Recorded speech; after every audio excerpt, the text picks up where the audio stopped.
Pressure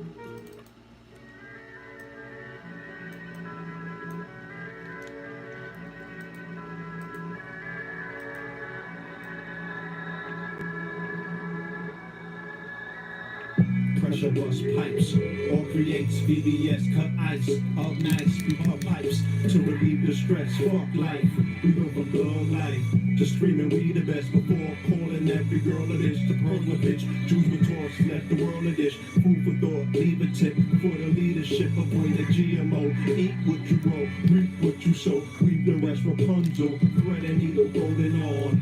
Holding arms as long as my tumble, longer stretch.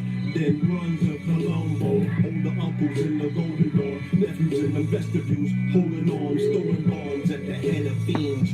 Role model Pablo in the Medellin. The people that you let deceive you is the closest ones. The nephews, the uncles, they the first ones to rush and run through. Whose house the tools out, forcing you to crack the safe and take them jewels out. Crack the fridge and take some food out. Family sits at the dinner table. Shit, the same family kills. And it came to Abel. More horrors than Amityville. The haters in the game can turn fatal. You can change your name, but never change a label. Once you've been labeled as able to carry out your hateful spew, and I fail to bring it straight to you. The joke's on me, April Fools. You can take the tool to lick my cool shit. Who wanna lay in pools? That's why I keep the heater on me. All your social traits show you sweet and corny. Succotash, cut the grass, don't go that way.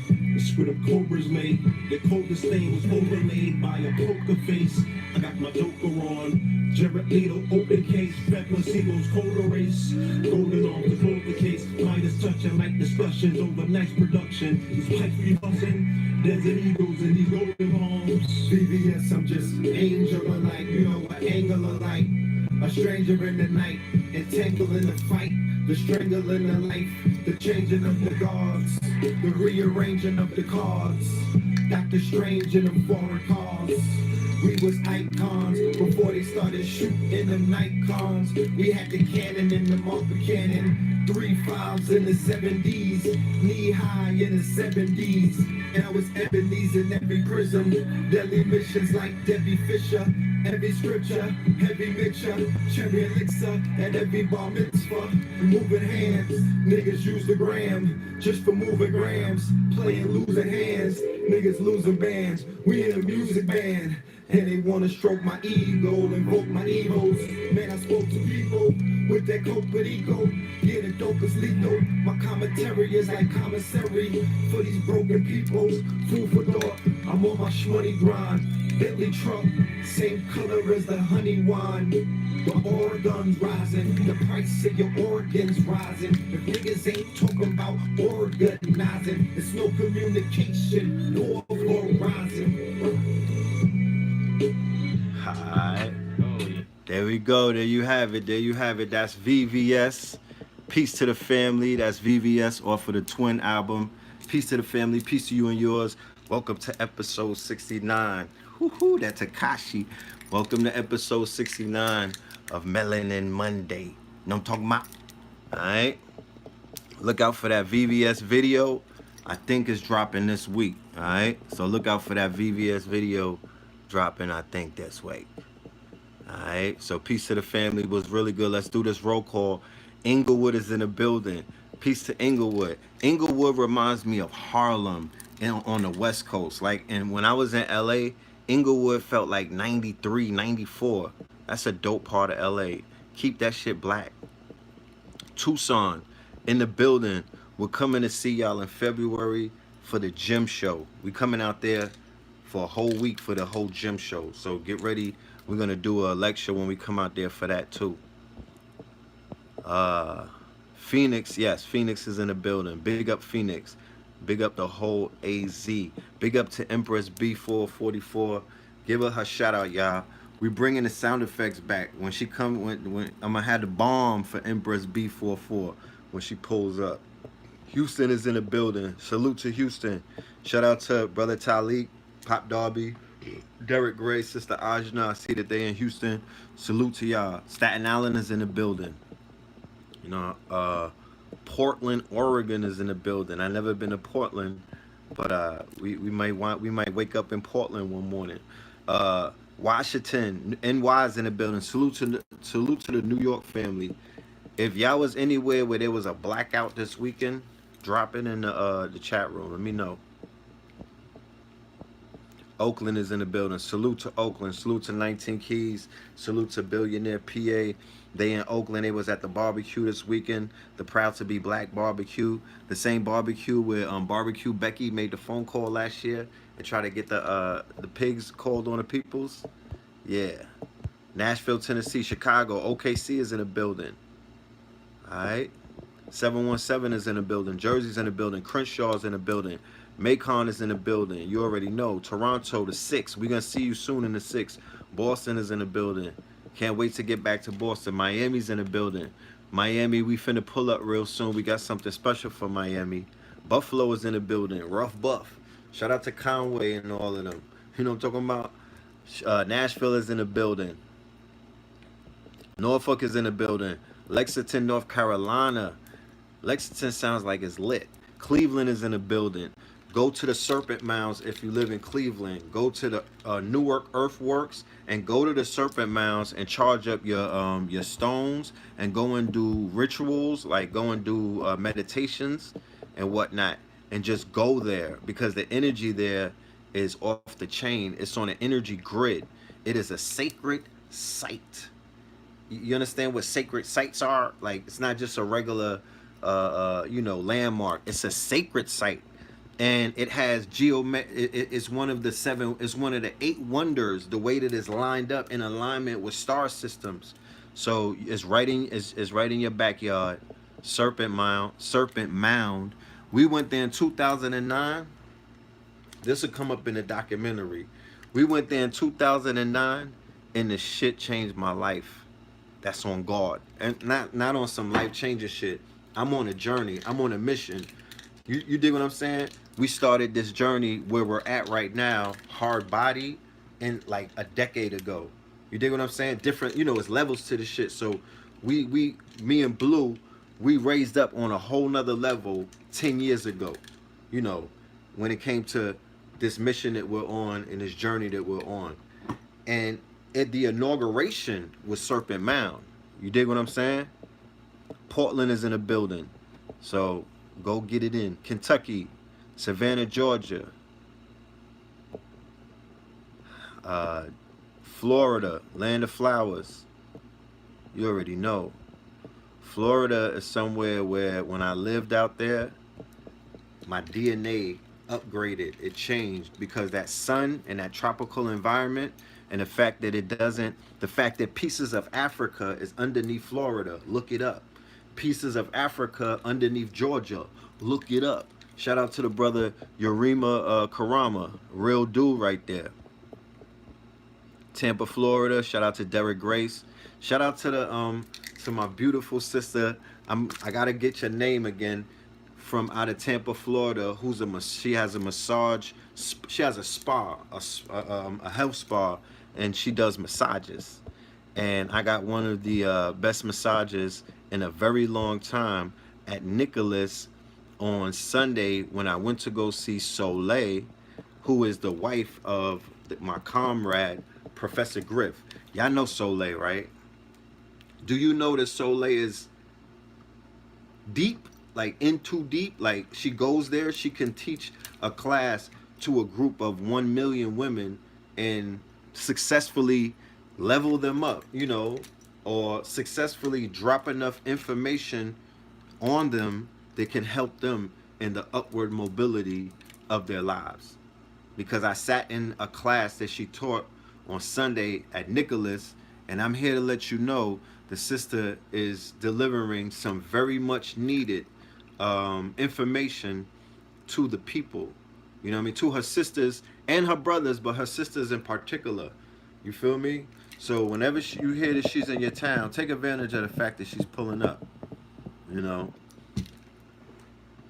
It's beautiful to see when people who we know as artists, people who have talent, right? Because we've identified, if you look around, if you go on World Star every day like I do, guilty pleasure, you know that everybody thinks that they got talent.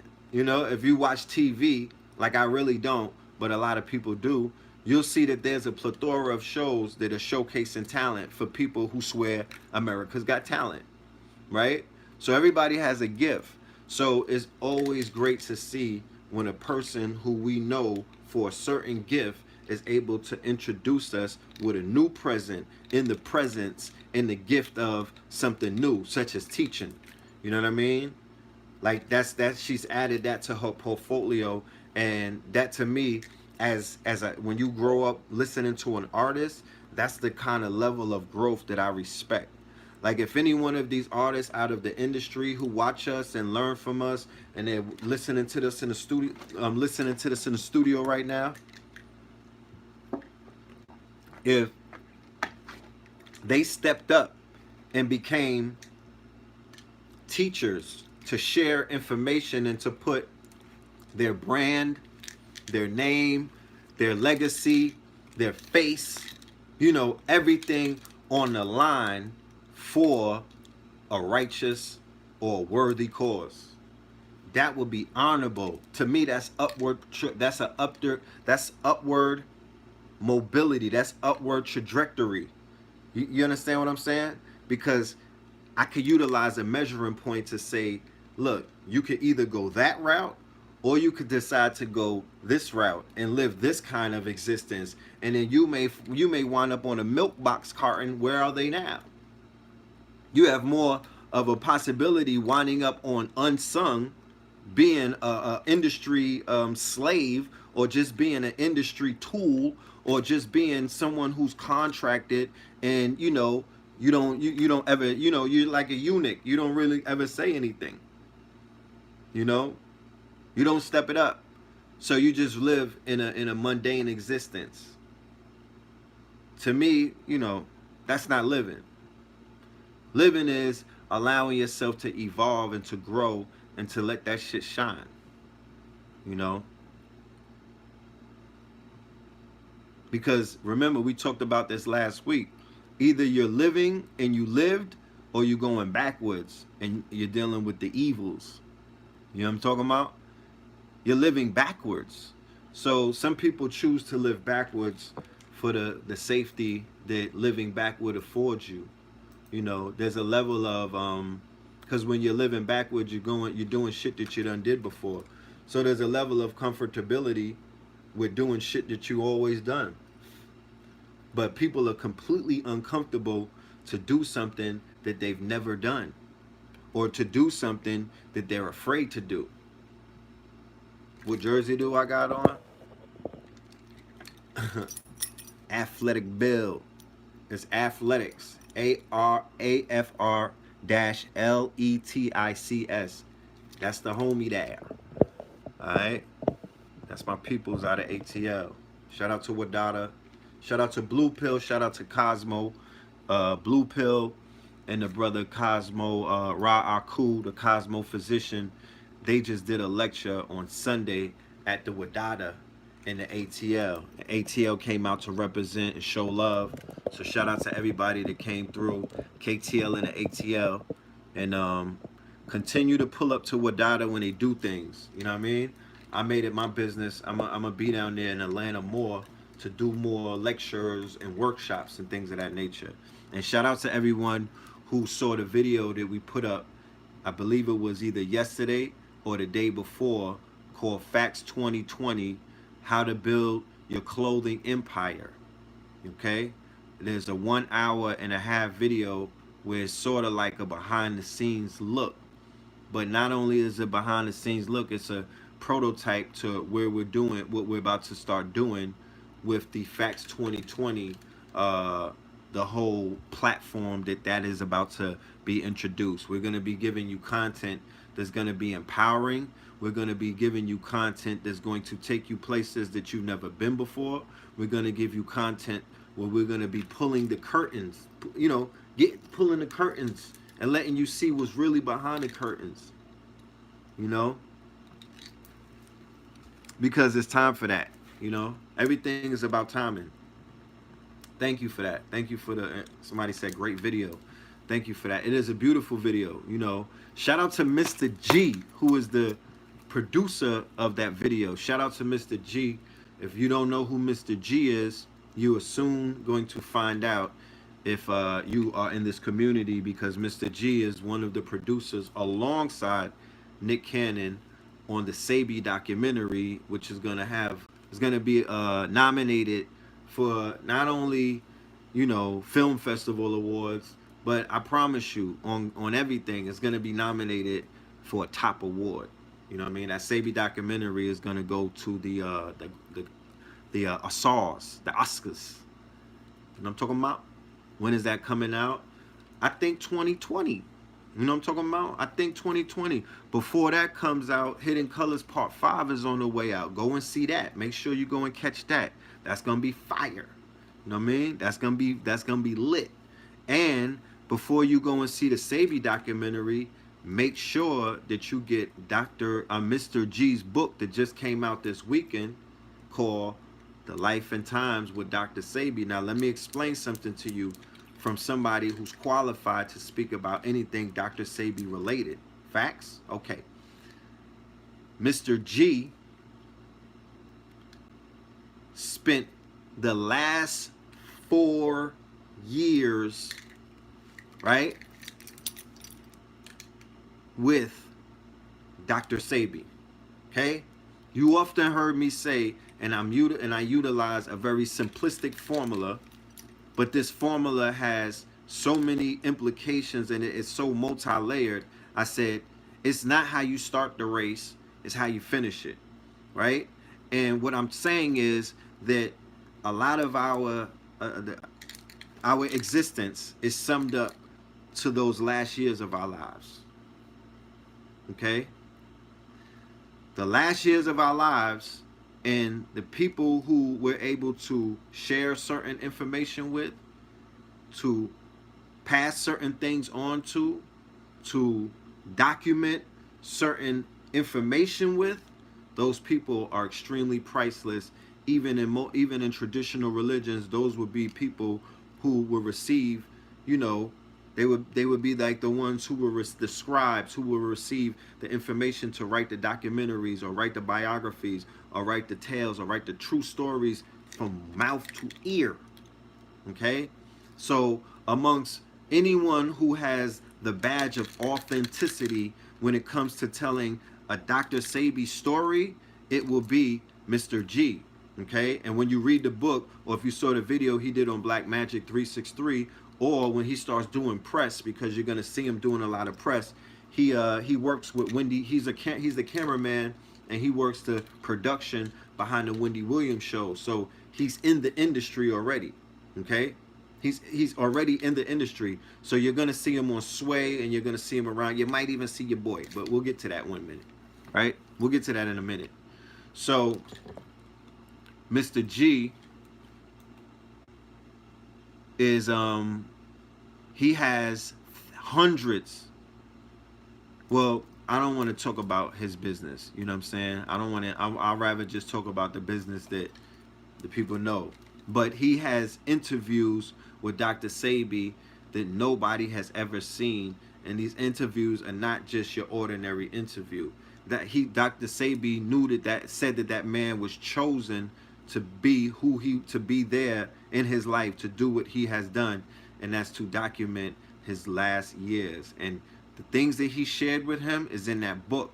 And I'm telling you, before you go and watch the documentary, if you want to know the real story, if you want to know from the mouth of the man himself in the form of a book, I don't think it was ever a book that has been published about this powerful man, about this monumental icon, about this person who is completely, he has a lot of layers to him. Dr. Sabi is not about an AIDS case. Dr. Sabi is he's a whole story. He's not a 2-hour documentary. Remember, he says when he teaches, and it's not me saying it, Dr. Sabi says it in almost all his videos, that he woke up and had he was born again, and he had his second chance or his second shot at life in his later years. I think around 40, right? Okay? Yeah, A-doors. Shout out to all of my A-doors. Shout out to all of my A-dopes. You know what I mean? My Journey with Dr. Sebi by Abba, Mr. G. Guerrero Jr. at Dr. Sebi Book on IG on sale right now. I'm just repeating that. This is a commercial. Shout out to Empress B for that. You know what I'm talking about? That's the book right there. All right, go and get that. There's a chapter in that book called Finding Philip. Okay, it's about your boy right here. There's a chapter in that book entitled Finding Philip, and that's gonna be very, everything changes after this book comes out because it's a very interesting chapter. Okay, so go and read the book and go and prepare yourself so when you go and watch the documentary, you're gonna be very fully informed about what you're seeing and who is who and who is not. Okay, we got it. Adors is descendant of runaway slaves. The Adors, we can't leave them out. We can't leave them out. I'll cut them a check. I wanna cut them a check. You know. The Adors, where they at? And we're the Ados. Where's the descendants of the sovereigns? The American descendants of sovereigns. Will the documentary be in theaters or for purchase only? Nick Cannon is putting it out. It's gonna go the route that any other documentary goes. It's gonna go into the movies and then to the streaming services, or it's gonna go straight to a streaming service. I could see Netflix picking it up. I think that if you were to ask me what would be the better route, that I would rather see the documentary hit, nigga, Netflix. Like, you know what I'm saying? Netflix. I'm not in love with the movie theaters. Ain't no black movie theaters. Shit. Netflix. So you can see that on your phone. You need to be able to show niggas this shit. You just can't, you can't contain Dr. Sebi's information on a movie screen. That gotta be that it has to be mobile. You know what I mean? So it should be in the form of on a streaming platform. Talk black to me. You know what I'm talking about? It's shit like that matters. You living in a digital world. I mean, come to the conclusion. Okay. Oh, great lecture last night. Yeah, yo. We did Into Deep Part 2 last night. Where were y'all? Y'all missed out on y'all missed out on some powerful information. Y'all missed out on some heavy information. I went into deep. And I know it's late tonight, so I'm not gonna get all belligerent. But I went in too deep, nigga. You know what I'm talking about? Part 2. Can you buy it? Yeah, shit. You know how it goes. We made it simple. Cash App, email, and $20. We made it very simple. I'm gonna make a commercial and put it on a YouTube channel so y'all can get a sample of the information. But for those who want to get that, you'll buy it today and you'll get it by Wednesday. There's a part that I have to finish. It's 1 hour. I might do it after we finish this tonight. Okay? Because we was going into 2. What was it? What was it? 2. It was 3 o'clock in the morning when I finished. I finished at 3 o'clock in the morning, right? So when I was we finished up on a deep state. We finished up on a deep web. We finished up and we got right to the deep mind. And the deep mind is very interesting because that's all about artificial intelligence and some other shit that's going on that I'm gonna go in on. So I'm gonna finish that part because I told the family at 3 a.m. I was like, all right, y'all, we're gonna cut it right here, and I'll finish part deuce tonight. So I'll send out the invites. If y'all don't get in there, don't worry about it. You'll get it in your email by Wednesday. All right. I'm gonna do a little bit of I gotta edit the 2 parts together. I could do that in my program, and then boom, It's yours. But yeah, we went in. We went in. We went in. The family that was in the building with me last night for that In Too Deep Part 2, we was we was going in. We was going in. You know what I'm talking about? And then at the same time, Phil Valentine was going in earlier in the day. And then in Atlanta at the same time, Blue Pill and the Cosmo physician was going in that same day, all yesterday. What's fucking with that? What kind of energy is that? And then they had a blackout in Brooklyn. Phil was in Brooklyn and they had a blackout. That's a fact. And they said because too many people had their their AC on, and we know that that's a lie. Con Ed turned the damn power off, or they're saying that they turned the power off. But if anybody watched Brother Rich's channel on Black Magic 363, this is all fact. This is factology, facsimilian. You know what I'm talking about? Facsimile. Why am I so confident about that, nigga? Because you could watch the video and you'll see what I'm saying. Dr. Phil Valentine explained about the other blackout that happened in New York City, and he tied it into the Epstein scandal. And I'll give y'all an update in a minute. Right? He said it has something to do with the Epstein scandal. Then he comes to Brooklyn, St. Francis College. It's a secret lecture. It's like a lecture in a secret location. You had to get an email of the location the day of by King Simon. Shout out to King Simon. And then they have a blackout that same time when he's teaching in Brooklyn. And that's not something that we not living in the Sudan, my niggas. Like, we don't have blackouts in New York City. That's no random. That no random. And we don't just be having blackouts. But we had 2 blackouts already. In 2 fucking weeks. We had 2 blackouts in New York City in 2 weeks. 3 things. There's all of this back and forth with Iran and China's jumping in. It's all of this friction going on. Warfare is fought. They said that they will never. The next war is not going to be on the ground at all. They're like, it's not going to be physical, right? So warfare is fought on the internet. The warfare is fought through the cyberspace, which was created for warfare. Because what did they tell you? That the internet and the deep, and I read it. I showed y'all in a lecture last night that the deep web and the dark web is all military installments.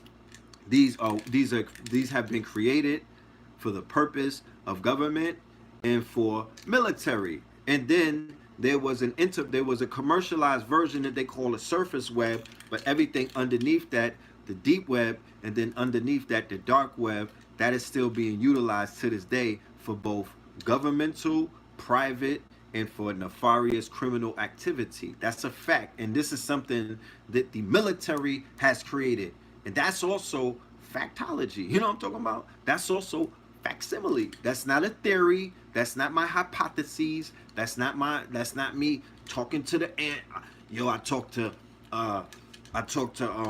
Andre the Giant. You know what I'm talking about? Last night on, I was in a candle and he came through the candle and he said this and he told me that this is what. No, nigga, that's not that. This is facts. Okay? It's facts. That's what that is. It's not what so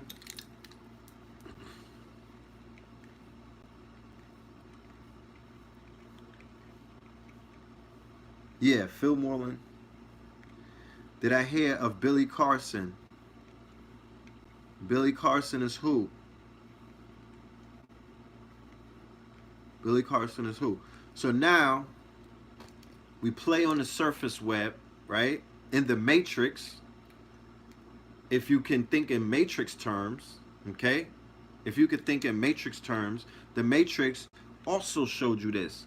The Matrix exposed you to the different forms of cyberspace, or the different forms of communication via cyberspace, or the different levels of cyberspace in which participants can go into. In the beginning of the Matrix, he was in the deep web.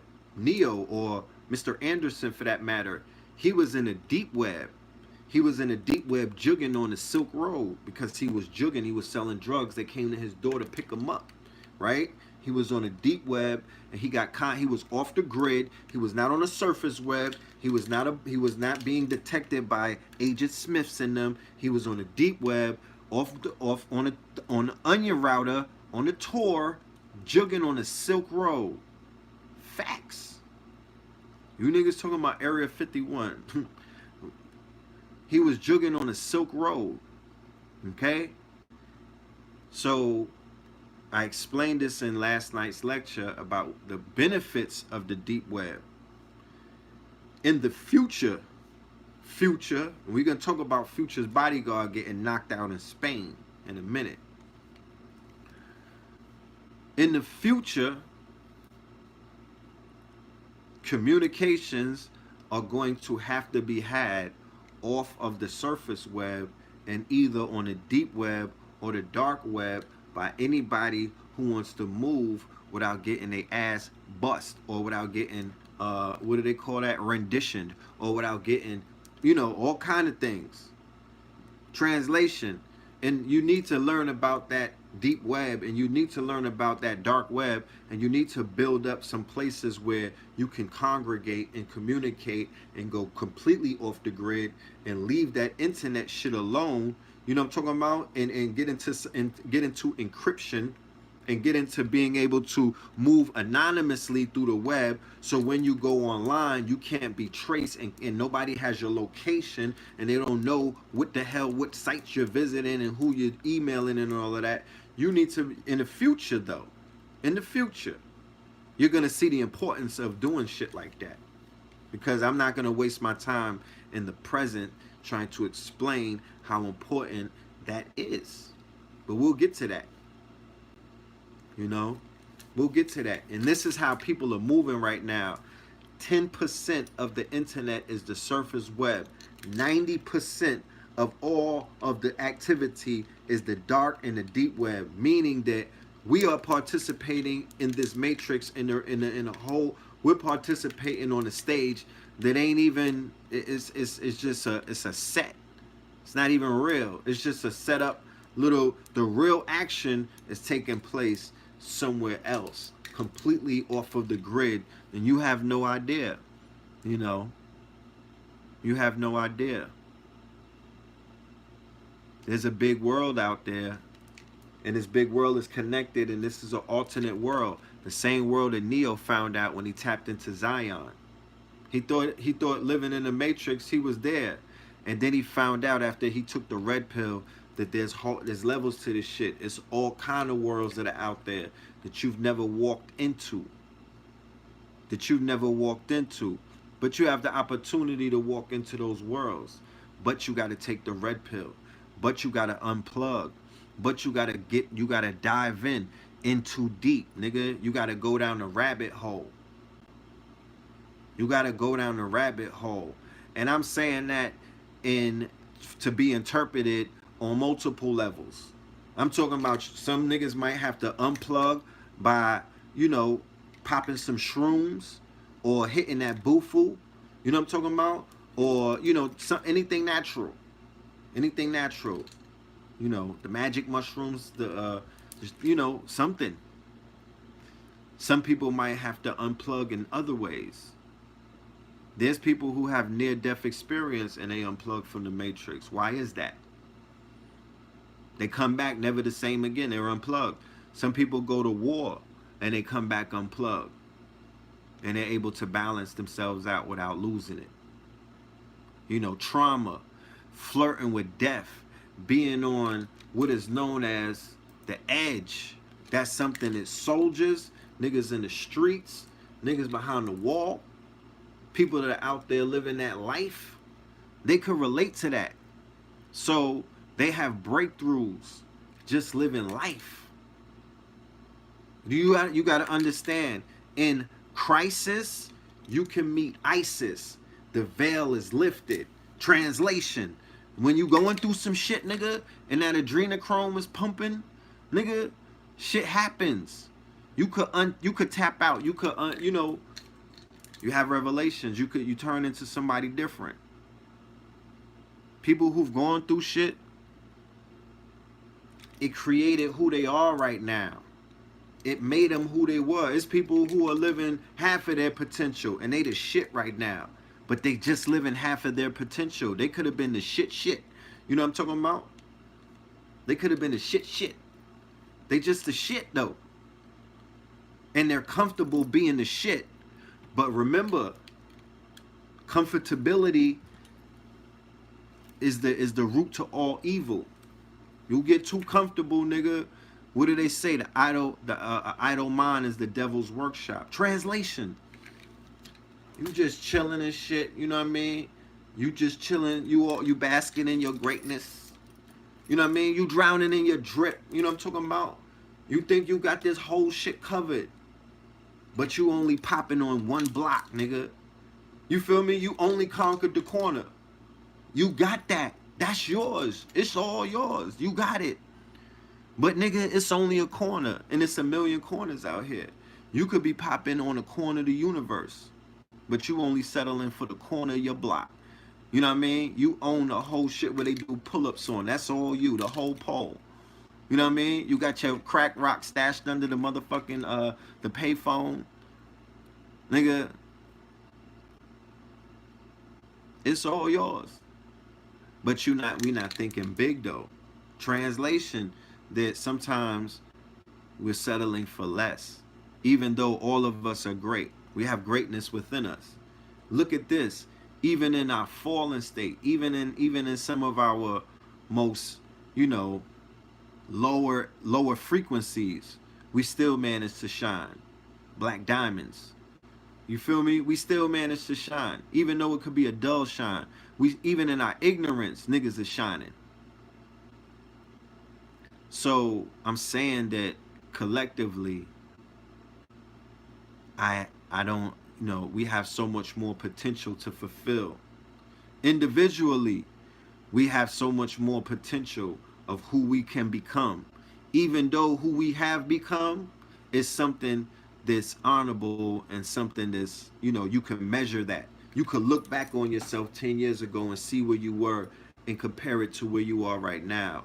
You see, I'm able to go through these portals and whatnot. I'm having these revelations, and I'm going through these introspections because I've been inside of my archive of Know the Ledge Radio. Okay, I had the opportunity last week to spend about 2 days uploading the first season, what I call the first season, which was the first year, 2010, onto Anchor. And then Anchor spread it to all of the podcasts. So now Know the Ledge Radio is on all podcasts, right? So I'm sitting back and I'm listening to history. I'm listening to revelation. I'm listening to prophecy. You understand? And I'm not just talking about from me, because if you listen to Know the Ledge Radio, we had a podcast. We had one of the first podcasts before they were even podcasts. They wasn't calling it podcasts. They weren't calling it podcast back then. They were calling it blog talk, right? They wasn't saying podcast. But the difference between the radio show and this, what we're doing tonight, is that we had open lines. And it was a dynamic of red and blue. It was never one person. So now you just get half of the twin pillars. But when me and my brother come together, it's a completely different dynamic. It's the twin pillars. It's Boaz and Jakim. It's completely different. So you got that dynamic. And then we always had the arch degree. We had somebody coming through the pillar. The magic, the Masonic principle of the twin pillars, Boaz and Jakim, strength and beauty. And the arch degree is what comes through the pillar. You understand? If you want to talk Moorish science, if you want to talk Masonic, and I'm not talking about the Mason evil shit either. I'm talking about ancient science of a Kemetic origin that has been adapted by the quote-unquote, Europeans, Scottish and Yorkish. They swagger jack. They took some nigga. They ran with some original shit. You know what I mean? That's their samplers. You understand? We just didn't sue them for sampling yet, but they sampled the beat. So that whole concept is ancient. The arch degree. So KT is the arch degree, the twin pillars, the red pillar, the blue pillar, the building of the goddamn and you know the Abeji, but the twin pillars is the building of the quote unquote Masonic lodge. And then you have, and that's Snow the Ledge, and you had luminaries, and you had shining lights, you had icons, legends, master teachers, master students, because even the people that were calling in, they was deep. They was in too deep, nigga. And there was something about the information 10 years ago that has exceeded this information of today. The shit, I promise you, I don't know what the fuck. 10 years ago, the conversation was 100 leagues above where we're at right now. That's facts. They wasn't talking about black lives. You didn't have to tell nobody that their black life mattered. You understand? They were talking about dark matter at that point. They was not talking about, you know, woke. Nigga, I'm feeling woke. They was talking about waking up. They was talking about waking up the gods within. You know, just the frequency, the ionosphere, the level of information. This is pre-infiltration from, you know, if you want to use matrix terms, I would say that the matrix infiltrated Zion. The matrix, the sentinels broke through the roof and infiltrated. Agent Smith was basically, Cypher sold out the matrix, let Agent Smith in, they contaminated it, they invaded it, they motherfucking whitewashed it, and here we are today, watered down and drowning in what is known as the quote-unquote Aquarian age. Nigga, this is the deluge. This is the deluge. We're drowning in information.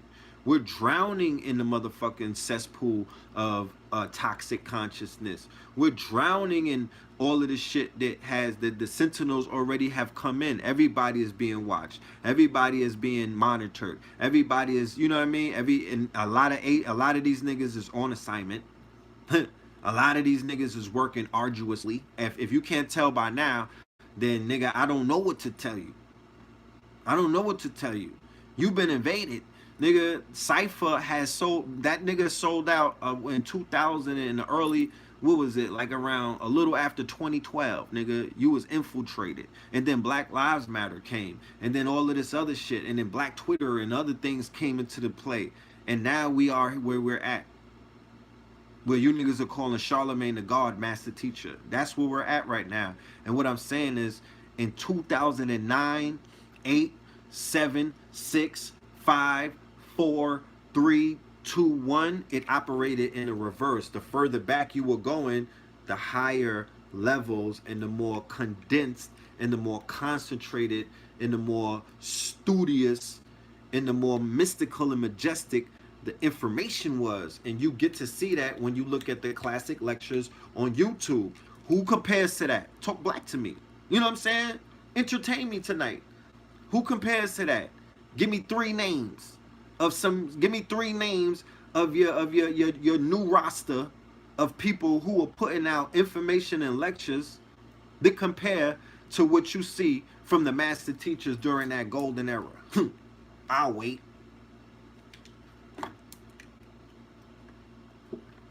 Talk black to me.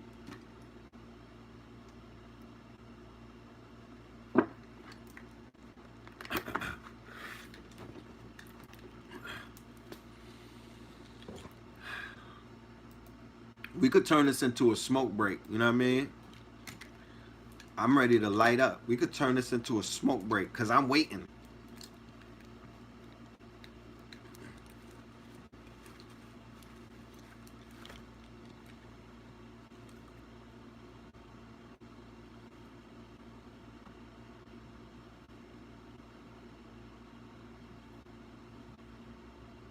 Me and my brother's cold.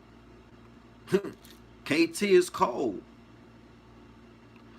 But I was 8 years old listening to Dr. Sabi. You got to understand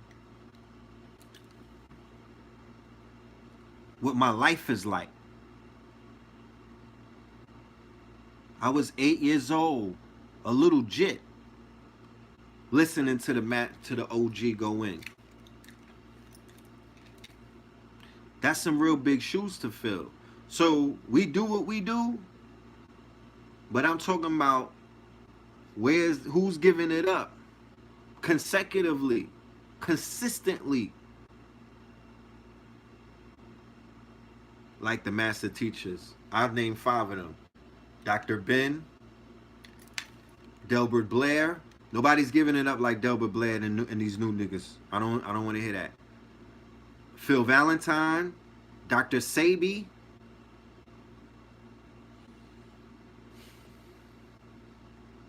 Ajra Kwesi. Did I say Bobby Hemmett? No, Bobby Hemmett. Bobby, Phil, Delbert, Sabi, Dr. Francis Cress Wilson. Talk black to me.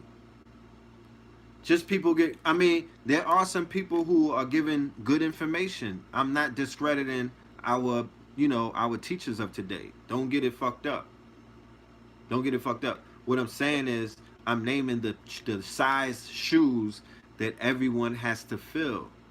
My legacy until I tap out is still being forged. Let me cook. Assist me in my cooking lessons. You niggas think I'm not even at the stove yet. You know what I mean? You've been getting me on the way to the kitchen. I'm not at the stove. Get me to the stove so we could cook. I'm just here. I just got here. You know what I'm talking about? I just got here. They've been here for 30 and 40. So I gotta put in 40 years. And then you can measure me out. I'm doing the work. I'm in the process. I'm guarding. But I'm talking about the ones who already done did it.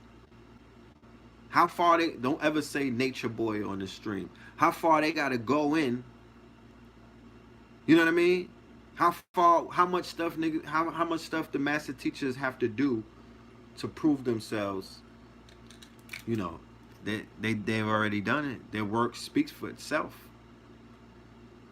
And that same conversation we can have 20 years from now when you talk about all of us as masters, and then we have the younger generation, because it's a trick question. Nobody's never gonna measure up to the ones who they came before, because they didn't even finish their cycle. Okay, do you understand? Until you finish the race, going back to what I was saying earlier about it's not how you start the race, it's how you finish it. Don't tell me about your legacy until you finish that shit. Then we could punch your receipts up. We could add it up. You know what I mean? When did Nipsey Hussle get his award? When they added him up at the end of his marathon. When did Tupac get his? When did he get his? At the end of his marathon. Okay.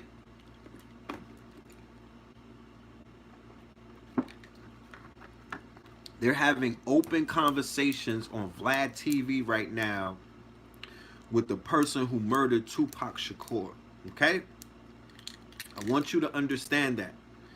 They're having an open air conversation on Vlad TV right now with the person who killed Tupac Shakur, Keefe D. If I'm lying, I'm flying. Yes, he's still alive. He's not the trigger man. He was in the car.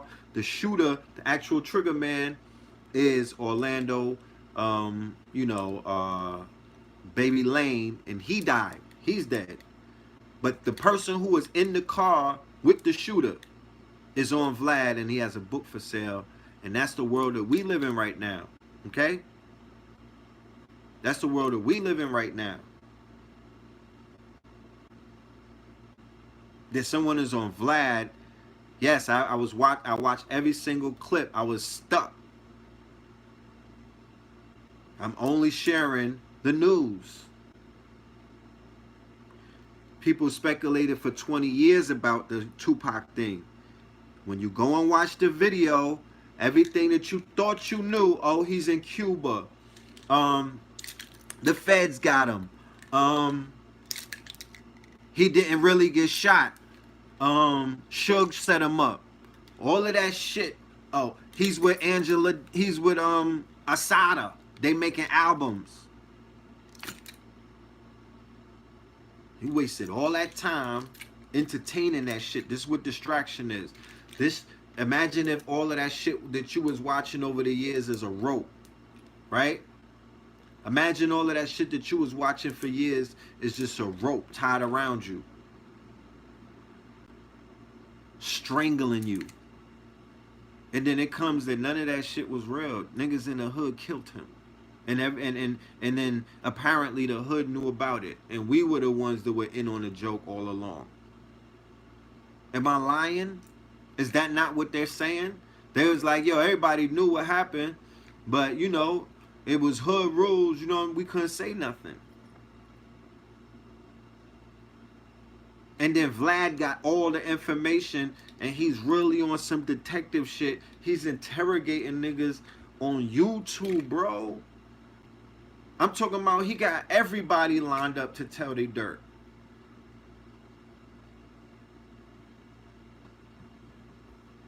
Everybody. This is amazing to witness in these days and ages, yo.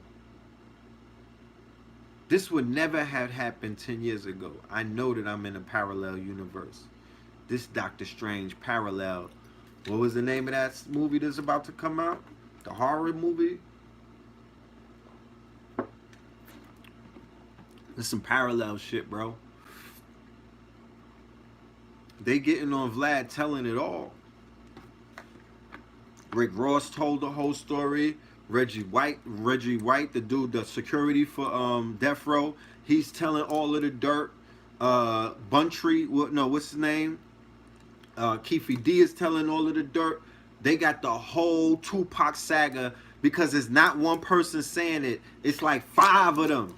And then Vlad is cross-referencing the shit with the white detectives who did the documentaries, and they all lining up. They rest in peace, Von Zip. There's a brother, there was a gangster in Harlem named Von Zip. I lived right around the corner from his club. I met Von Zip before. He used to roll with Mike Tyson and them. His name was implicated. The Biggie and Tupac murder has been solved. Let's be clear.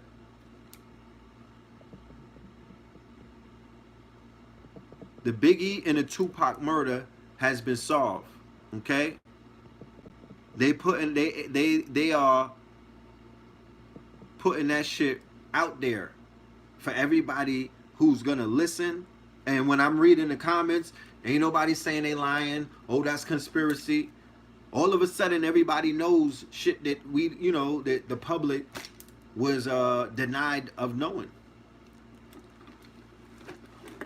This is on Vlad TV.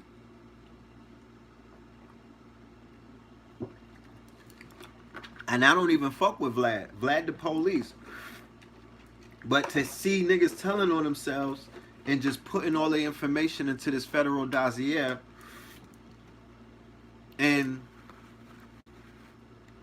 to brand it to basically, it's like, because the new A&R is Vlad. The new A&R is World Star. You know what I'm talking about? The new A&R are these goddamn platforms like the Breakfast Club and whatnot, to whereas whatever story you tell when you go on those in those venues, on those platforms, that becomes your story. The shit that you go on the Breakfast Club and talk about, the shit that you go on Vlad and talk about, and is it those two? Cause they had the conscious niggas doing the same marching shit. Go to Vlad, go to a Breakfast Club, go to World Star. Go to Vlad, go to Breakfast Club, go to World Star. You see the pattern, right? So whatever your story that you could tell in those 3 venues or them 3 platforms, that's the story that's your marketing story. That's the story that you sell yourself with. That's how you get your bag. You understand? It's nothing to frown upon. It's actually a business model. It's really nothing to frown upon. It's actually a business model. You can easily become a millionaire by following that business model. Somebody said free ASAP Rocky. Somebody said free ASAP Rocky in the chat. So that's a business model. Salute to ASAP 12E. Salute to ASAP Ferg. Salute to the whole mob. You know what I mean? They need to get out of that situation. Big Karma is definitely in effect, though. We talked about that already. You know, that retrograde is in effect right now. Shit going upside down. You know, what's going on? Because these three platforms are showcasing. You know, you got Adam 22. You got all of these other things. You got the motherfucking sway, the sway shit. You got the Adam 22 no jumper. You got Sway. You got Rap Radar. You got the Joe Button interview. You could get on the Everyday Struggle. They got platforms for people to tell their story and get their shit out there. But the main three is Vlad, World Star, and Breakfast Club. And if you go through that circuit right there and you selling something, you know what I mean? Just don't go in there and you don't got nothing to sell, my nigga. These niggas got books. They like, yo, I know who killed Tupac. Go and read the book. You know what I'm saying? Saying free ASAP ain't gonna get that nigga free though. So y'all could you could save the Twitter fingers and write something else, because saying free him, I don't think that's gonna make him free. You know, if you ask me, in my humble opinion, I think that he's going through a cycle of what this whole, you know, what a lot of people are going through, you know, karma, the big the universe, you know, making cash and checks and whatnot. The universe, you know, teaching lessons to people and whatnot. You know, what I'm noticing is there's a lot of violence against American artists out of the country and shit. You know what I'm talking about? What I'm noticing is places like, you know, Toronto, where they got that ring. They just won that award. They won that chip and whatnot. And you got the UK, where they starting to, you know, starting to get a little turned up and whatnot. They're starting to get a little aggressive towards Americans, ADOS, I guess, or niggas from the States. And it never used to be like that. Like, going out of the country, nobody would ever worry about some niggas in London or UK or T-Dot or anywhere testing they gangster, right? Like pulling up or acting like they want it. That wasn't ever a problem, right? I've heard that. I've never heard, yo, we gotta watch out when we go to Sweden. Yo, we gotta watch out when we go to Nigeria. Yo, we gotta watch out when we go to Sydney. Yo, we gotta be careful when we go to Spain. Even though people travel with their security and their entourage, you know, I'm sure that they link up with the gangsters and people who are strapped up in those same states that they go to. It helps to have international connections and networks. Living in somewhere like New York, you connected anywhere that you go. I could go anywhere in the continent and I could bring an envoy from one of these blocks in New York. Niggas from everywhere out here. You dig what I'm saying? And they top shotters, you know what I'm talking about? Or top steppers, you know. So you go into an island with a representative who's going to show you around and he's going to co-sign you. He's going to make sure you're good. You don't got to worry about niggas bringing no smoke to you. But now, in the last few weeks, we're starting to see some violence. Like today, when I saw Future's bodyguard get snuck in Spain and knocked out at the airport at Ibiza. Big black nigga, yo. Football playing looking dude. He let a white boy come up behind him and put him to sleep. What was Future doing? That nigga walked across the street and sat down in a motherfucking dolly or something and he wasn't even looking that way, yo. Future went, you know, if the nigga got knocked out in Terminal A, Future walked over to Terminal C and sat down. Facts. Yeah. You know what I'm talking about? Mr. Freebands. That nigga went over to Terminal C. I think he went to baggage claim and sat down. He left him. I got limes in my water. He left him. And they was clowning them. Niggas was zooming in on them and all of that. They ran down. He didn't want to take a picture at the airport when he got off the plane, and it was like 10 fans and whatnot. But they were in Spain where the Moors got defeated in Spain, and then the shit got out of hand, and his bodyguard got his lights. He got his ass knocked out, and then the ASAP Rocky incidents. What happened? The young boy attacked his bodyguard, and today they had a thing that said that the young boy won't get charged. The fan who remember the fight with ASAP Rocky in Sweden. People who might not know what's going on, there's a rapper by the name of ASAP Rocky out of Harlem. He used to be signed to the record label I used to work at called Polo Ground with Brian Leach. He's currently in jail in Sweden because he had a fight with a fan, but it turned a real physical fight. They caught it on tape. They went and locked up ASAP and a few members of ASAP Mob, and they've been in jail ever since. And then today they said that they were not going to charge the fan who, from what I saw, he hooked off first. He was the aggressor. He was the aggressor. You feel me? But they saying, nah, we good. We going to put this nigga through our system. And apparently, Donald Trump said that he was going to try to get him out of jail. But the Sweden politicians shot back and said, you can't influence anything that we're doing in our politics. Fall back. So, you know, just pay attention if you see a pattern starting to take place with that image and whatnot, you know. And I've said it before. I said, look, man, y'all got Zimmerman walking around and other people walking around, and the images that's being broadcasted around the world of black men ain't too gangster. It's not too alpha these days. It's kind of Delta. You know what I'm talking about? Niggas' images on Delta Airline. It's real Delta-like. And I'm talking about the sorority. That part. You know what I'm talking about? Niggas ain't alpha. It's alfalfa in these streets. You feel me? If I was in China and I watch World Star every day, I would want to come over here and clean you niggas up. You feel me? I would really want to do that. I would put efforts towards cleaning niggas up, because I would see black people as savage if I watch World Star all day. If I watch World Star from another country, I would be afraid of you niggas. I would think you niggas are insane. I would think you motherfuckers are degenerates. I would think that you niggas are, you have demons in you, inside of you, and you're possessed, and you're zombies, and you're useless eaters. That's what I would think, and I would be pro-purge.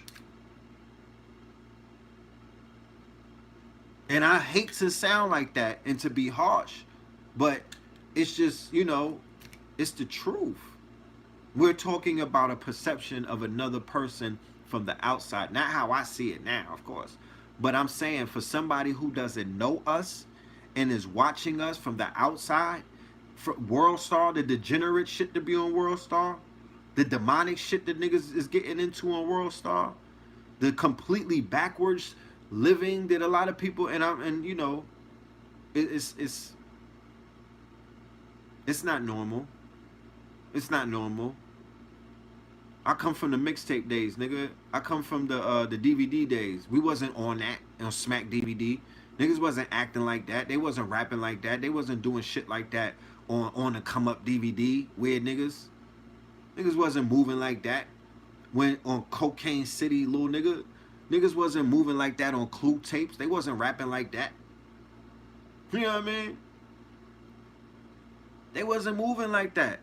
They wasn't playing themselves like that. These niggas is wearing dresses and deep throating AKA AK-47s, and you know what I'm saying? These niggas is practically kissing each other, bro. Nigga, yo, when I saw Hood to Hood DVD, I was scared, bro. It was some disturbing shit, but I got over it. I was like, yo, these niggas got military weapons everywhere. So it started on the DVDs. Let's just say that. Yeah, a lot of shit started on those DVDs. We're talking about trajectory of a dissension. You know what I mean? It started in the DVD game with all of those weird ass, you know, videos that niggas was trying to introduce. we've been desensitized. You know, we have to be honest about it. You know, we've been bombarded with a lot of lower frequency ELFs. You know, a lot of suggestive. You know, the auto suggested the lyrics, the shit the niggas was telling us to do, the mantras, the hooks. You know, a lot of that necessarily wasn't uplifting. You know what I mean? It wasn't taking us places. Like, yeah, bum fights, the Kimbo Slice fights, you know, the knockout fights. You know what I'm saying? I come from a day and age where we was watching Faces of Death. You know, we was watching Faces of Death. You know what I'm saying? And Faces of Death was why it was snuff films. This was in the early '90s. We was watching snuff films. We was watching monkeys get their heads cut open and then they open up the head and eat the brain. This is white people doing it. You understand? I'm not gonna tell you go and watch Faces of Death or go and try to get it because you can't unsee shit. You can't unsee shit. You know what I'm saying? You might not want to see certain things. But if you're on the internet right now and you out there surfing, I know, you know, I'm sure that you've seen some shit up there. You know, I'm sure that you've seen some things. You know? But we was watching all of that stuff and it's just gotten more depraved by the years, by the decades. You know what I'm saying? It's more depraved. And I could, yeah, remember BET Uncensored? So BET Uncensored is the foundation to what World Star is right now. World Star Uncensored. It is the foundation to that. It started with Tip Drill and BET Uncensored. That, and then it went to the internet and it becomes what it is right now.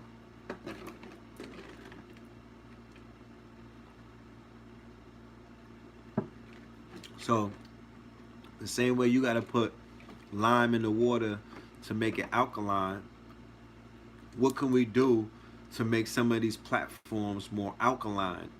What could we do to somewhat, you know, manipulate the energy or manipulate the message or insert our message on those platforms? Tweak our message, tweak our information, tweak our you know, whatever gift or whatever product that we have to fit into those platforms, because we know that the people that are on the people who are exposed or watch those platforms or are a part of those platforms are the people that we're trying to reach. You know? So that's something that we should definitely examine, you know, even collectively, because like I said, this is a business model. This is a business model that can be utilized. It can be broken down. It can be explained to you in more detail why those three platforms are platforms that you, as an entrepreneur or as a thought leader or as someone who is an artist who can see yourself, you know, sharing your talents and your art with the world. That's the trifecta. You could try to get on those you should try to get your stuff in those platforms. Breakfast Club, Vlad, and World Star. Now, I'm not co-signing Vlad like that. You know what I'm saying? I think he's the police. So, you know, I'm not saying to run to Vlad TV, but what I'm saying is they report the news and they put information out there. You know, it don't got to be your interview. You don't have to have an interview with him, you know. But, you know, the conscious people who go up there and have interviews, I haven't seen a bad one yet. You know, I haven't seen a bad one yet. So when he has conscious people up there, you know, they get to say what they got to say. They get to say what they got to say. You know, I would love to spank them for the Dr. Sabi shit. You know what I mean? I would get on there and just spank his ass for the Sabi shit. You know, and not answer none of that dumbass shit that he's asking. But he needs to be exposed a little bit. He needs to get spanked a little something. You know, I'm of the understanding that we could study the formula of those three and build our own. Though I'm proposing that. I'm proposing that. I'm proposing that we reverse engineer whatever those three platforms represent. Can they be combined into one? Because I could show you the formula that those three are using to garner the attention of the real estate that we should be. Because I'm still out here freeing slaves, my nigga. I'm still out here while I'm still out here in the field. So my purpose is still being a red pill. So even when everybody is niggas is mad deep and they woke and they got it and they unplugged and they off the grid and I'm still the nigga left in the building while all of y'all get out. I still have to stay here and work with the people that's left behind. You know what I'm talking about? So I'm still looking for people to unplug from the matrix to give this information to introduce as a twin pillar with the you know what I mean? Still doing what we've been doing as the pillars, ushering in people into this palace, into this quote unquote temple. You know what I mean? That's what I do. You know what I'm talking about? That's what I do. So, the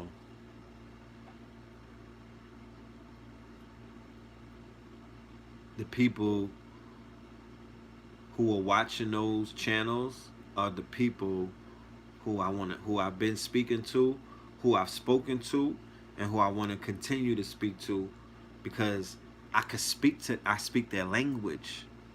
You know what I'm talking about? I could talk to them. Everybody can't talk to them. They don't want to hear everybody. You know what I'm talking about? I could hold a conversation with a majority of them, and we could get some things going. I don't know how confident everybody is with their speech or with the words that they say that come out of their mouth, or with their information, or with their purpose. But at this point, I could say that I'm comfortable enough to get in front of people and to speak to them about shit that they need to know. Or things, or answering questions that they have, or giving them answers for questions that they have. Look at, we at 444. I sat at the feet of one of the greatest orators of our time, and that was the village griot, Dr. Sebi, aka Alfredo Bowman. So sitting there as a child and absorbing what I was witnessing, and in my mind's eye, in my developmental stage, just wishing in my mind that I could do that one day, and I could have people drawing into my words and listen to me. Here I go. Here I go.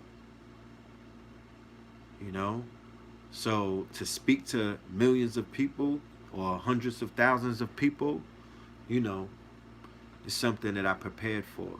I've been groomed. You know what I mean? Like, this is something that I see me doing from when I was a child. So that's part of the mission.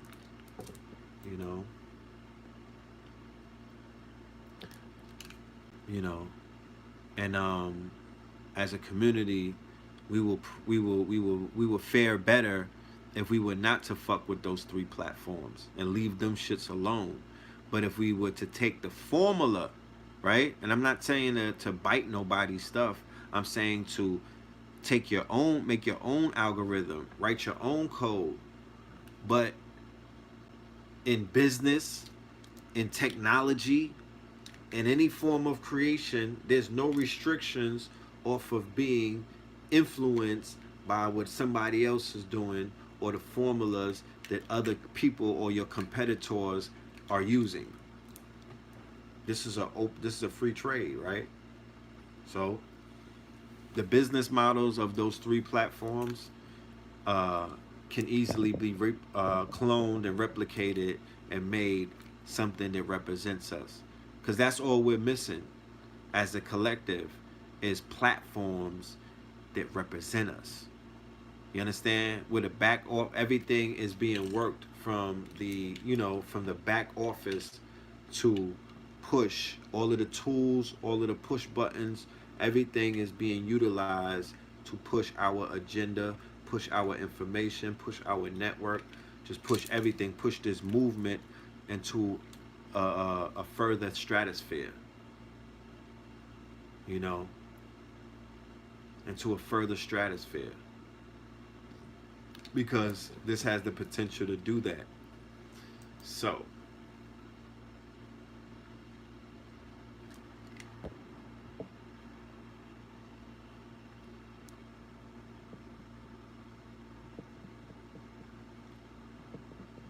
yep.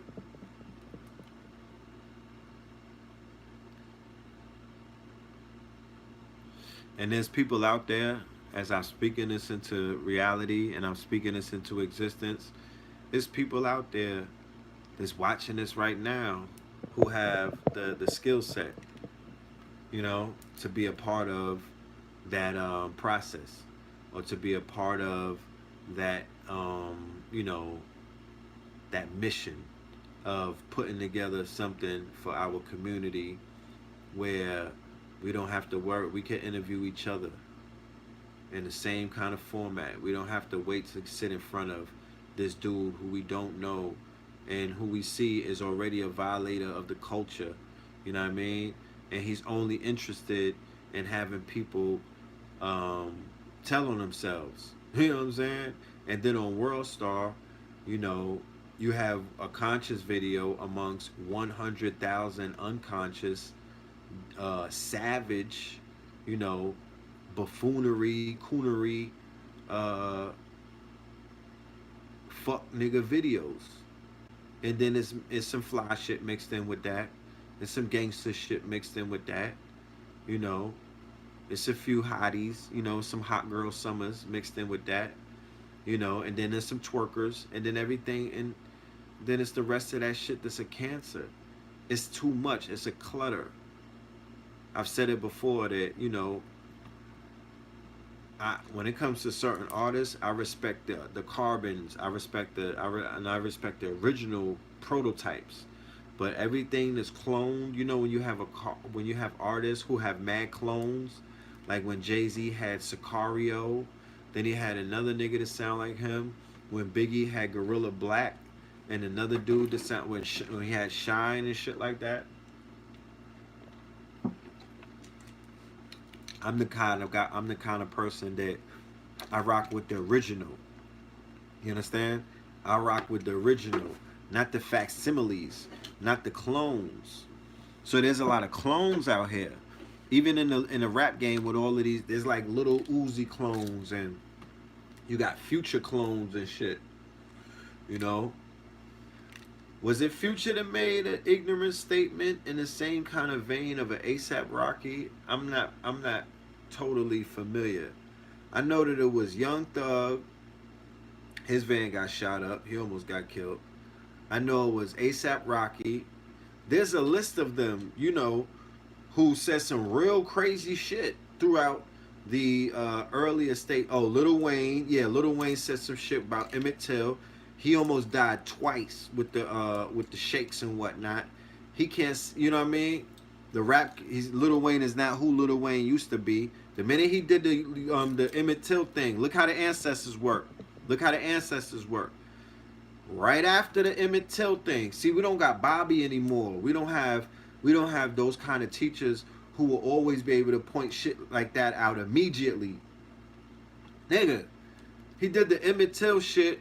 He had 3 strokes, a few seizures. The nigga music fell off. Him and Baby broke up. Huh. You know what I'm talking about? Nothing's been the same. That nigga has a permanent permanent dusty look on him. He has a permanent dusty veil on him, bro. That's not the Lil Wayne I grew up watching. Nigga, that's not Squad Up. That ain't Carter 1, 2, or 3. Look at his locks. It's not the same dude. So what I noticed was that he got smacked down by an energy and a power bigger than and stronger than him. Rick Ross has said some shit that rubbed some people the wrong way. Rick Ross was never the same again. Do you understand? And that's not to take away from Ross, because he be going there with the consciousness sometimes, but he got smacked down. He got smacked down. He got sat down. ASAP Rocky, and don't get mad at me. Don't get mad at me. I'm only the messenger. But ASAP Rocky was interviewed and he said some aggressive shit. Some aggressive coon shit. Like some belligerent coonish shit. Like I don't give a fuck about what he said. Was it Mike Brown? And then you gotta remember, I've explained before, you cannot cross Mike Brown. You gotta watch out with Eric Garner because they got martyred, meaning that blood was spilled in their names. These ancestors are active. If you disrespect them, they can fucking work. They can cook you. Okay? Blood was spilled. They killed police in their name. Eric Garner. I saw his daughter today at a wake. You know what I mean? Shout out to his daughter. We didn't really get to kick it like that, and I wanted to explain to her some things, but the spirit told me not right now. I wanted to explain to her that her father got martyred. I wanted to ask her, does her family even know that? So when they do things like not indict the police and they don't do things in that thing, are you basically are we summoning the spirit of this man? Are we calling him to get justice? Is he being summoned? Is he being fed? Do you know that he's active? Do you know that he's been activated as a martyr? It's different than being a victim. I can't talk that much about that on this channel like this. This is for lectures and stuff because of the conditions of what YouTube is right now. Because it will definitely be this is when they'll interpret and shut down some shit when I start talking about the science of death and martyrdom and stuff like that. You got to understand that. But this is the shit that Bobby. Somebody say, where is Bobby? Bobby is in the South. Bobby's in the South. Okay, Bobby's with his family. Okay, either he's in the Carolinas or he's in Georgia. So yeah, is he well? He's good. Yeah, he's good. So what happens is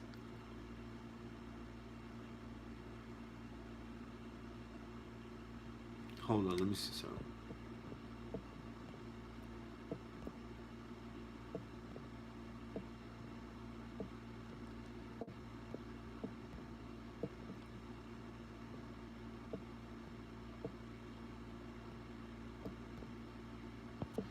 Yeah, so these victims, when they kill these black people, the same way when you study the earlier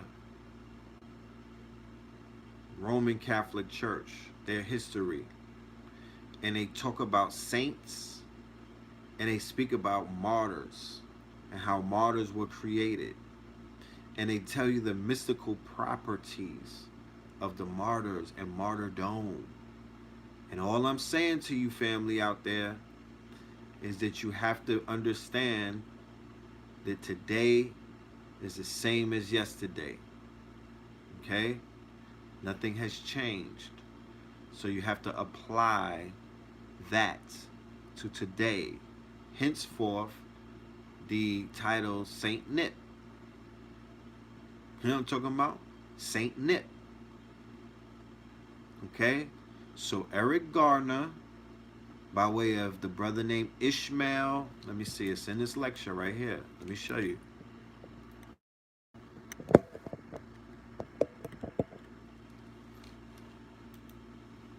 This is the In Too Deep lecture.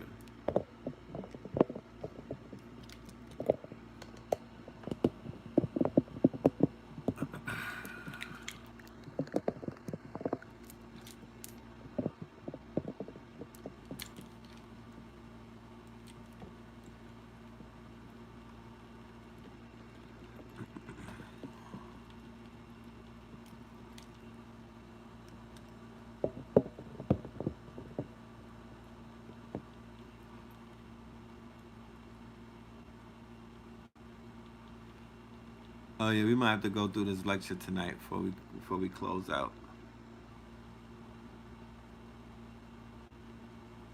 Let me get to this article. This is the In Too Deep lecture. Yeah, it was definitely fire. Here you go.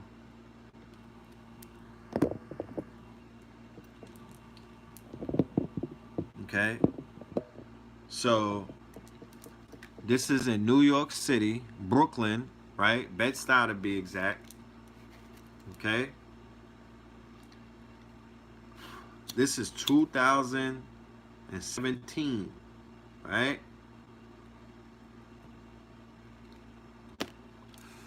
The day before, there was a rally by New York City police, and they were wearing t-shirts say, "I can breathe."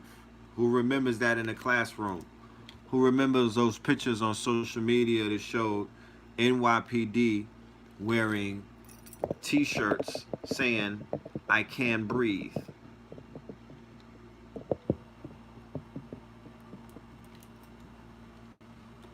Huh?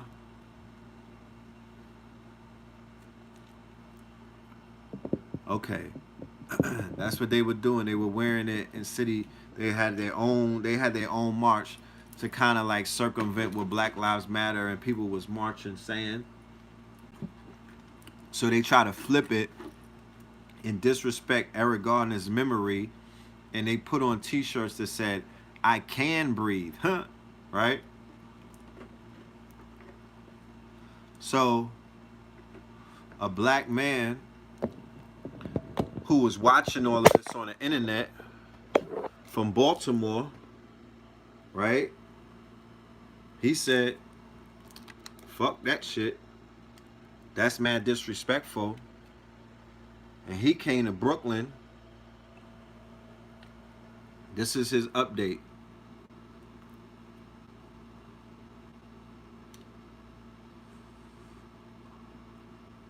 You see the RIPs?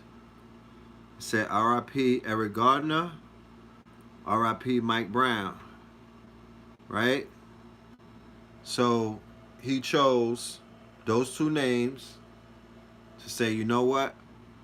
I'm gonna go ahead and avenge their death, right? And he went ahead and did that. Okay? So he said 2 for 2. Right? Somebody said, "How do I know?" Hey, that was the story that they gave us. You know what I mean? That's the story that they gave us. It could have, if it was a lie, well, it's one of the best lies that they told in a long time, because it was a weird story too, because there was no blood on the floor. Like, look at this. Look at the crime scene. This was some talk about that. Now look.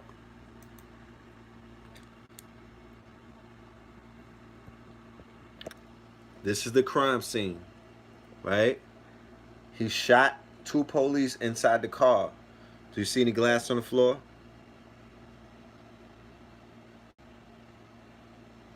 The window shield don't got no blood on it. But he allegedly walked up to this car and started dumping. There's the shells, right? No brains on the windshield.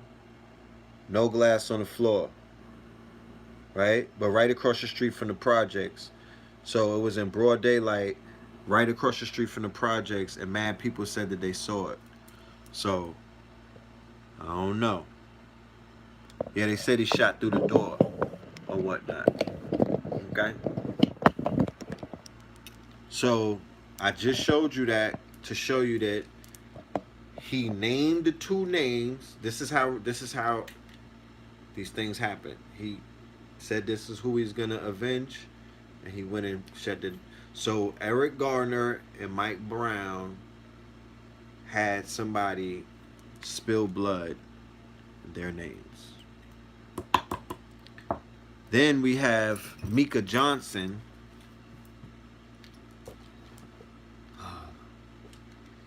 You know what? For the sake of teaching the family tonight, I got to do that. It's my duty.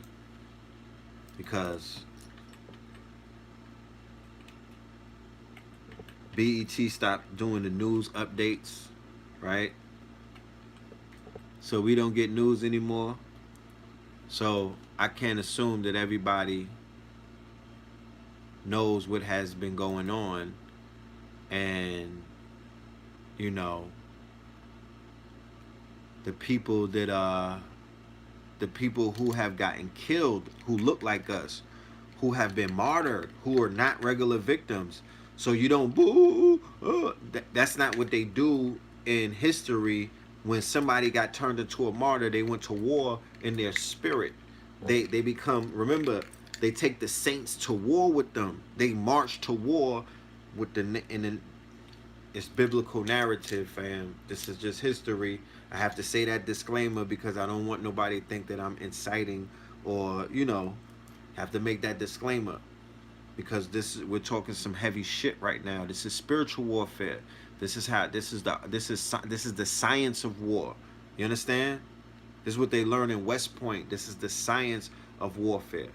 This is a little deeper than I'm going. You know what I mean? Hands up, don't shoot. So, and these are the alleged stories. I wasn't there, so I don't know what exactly happened. But these is the alleged stories. Mika in July 7th, right? On 777, because 2016, 1 plus 6 is what?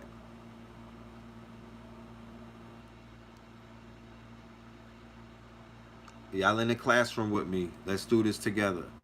7, July is what? 7, right?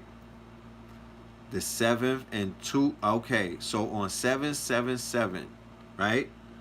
Mika Xavier Johnson ambushed and fired upon a group of police in the hotbed of all what y'all call white supremacy. If there was a headquarter, if there was a bastion, if there was a home, it's right there. Killing 5 officers and injuring 9 others. What does that equal? Is that 14? Johnson was Army. He was Army Reserve Afghan war veteran who was angry of police shootings of black men and stated that he wanted to kill white people, especially white police officers. The shootings happened at the end of a protest against, let's do the names, police killings of Alton Sterling in Baton Rouge, Louisiana, and Philandro Castile in Falcon Heights, Minnesota, which had occurred in the preceding days. Following the shooting, he fled inside of a building. Police followed him in there. The standoff ensued, and they killed him with a robot. Okay? They killed him with a robot. One of the first people that got killed with a land drone. All right? He was killed with a land drone and whatchamacallit.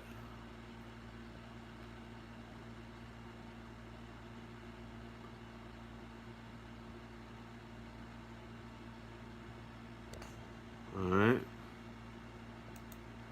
Let me show you the images. That was the controversy. Do you remember that with him and Professor Griff? When they put that picture out there and we had to protect our brother? You know, there's also graphic pictures on the web of the body and the weapon and whatnot. You know. So then there's another one.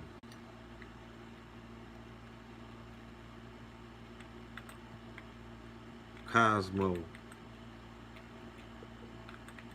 So it's Mika Johnson. It was Fernando, right? Philandro Castile, right? And Alton Sterling. So they were martyred, right? Now you have Cosmo, Seton Ra. right? Gavin Eugene Long, aka Cosmo Centemra, okay?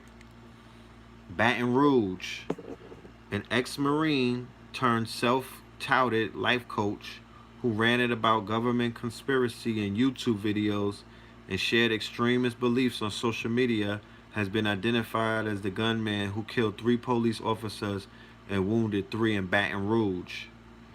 Gavin Eugene Long opened fire on officers Sunday morning in Louisiana on his 29th birthday, just days after posting videos online saying people needed to fight back after recent killings of black men by police in Minnesota and Baton Rouge. Minnesota was Philandro Castile, Baton Rouge was Alton Sterling. So, for the record, just for the record, it's 2 sets of murders, it's 2 sets of police killings in the name of the same person, the same 2 people now, right? Philandro Castile and Alton Sterling, right? There's 2 sets. Okay. And both of them are military. Okay. And both of them are, look, Cosmo is, look, let me read to you who about Cosmo. He used the name Cosmo Centemra online and his pen name for his self-published books. He discussed the Dallas attack on police officers and recent police shootings of black men in social media posts.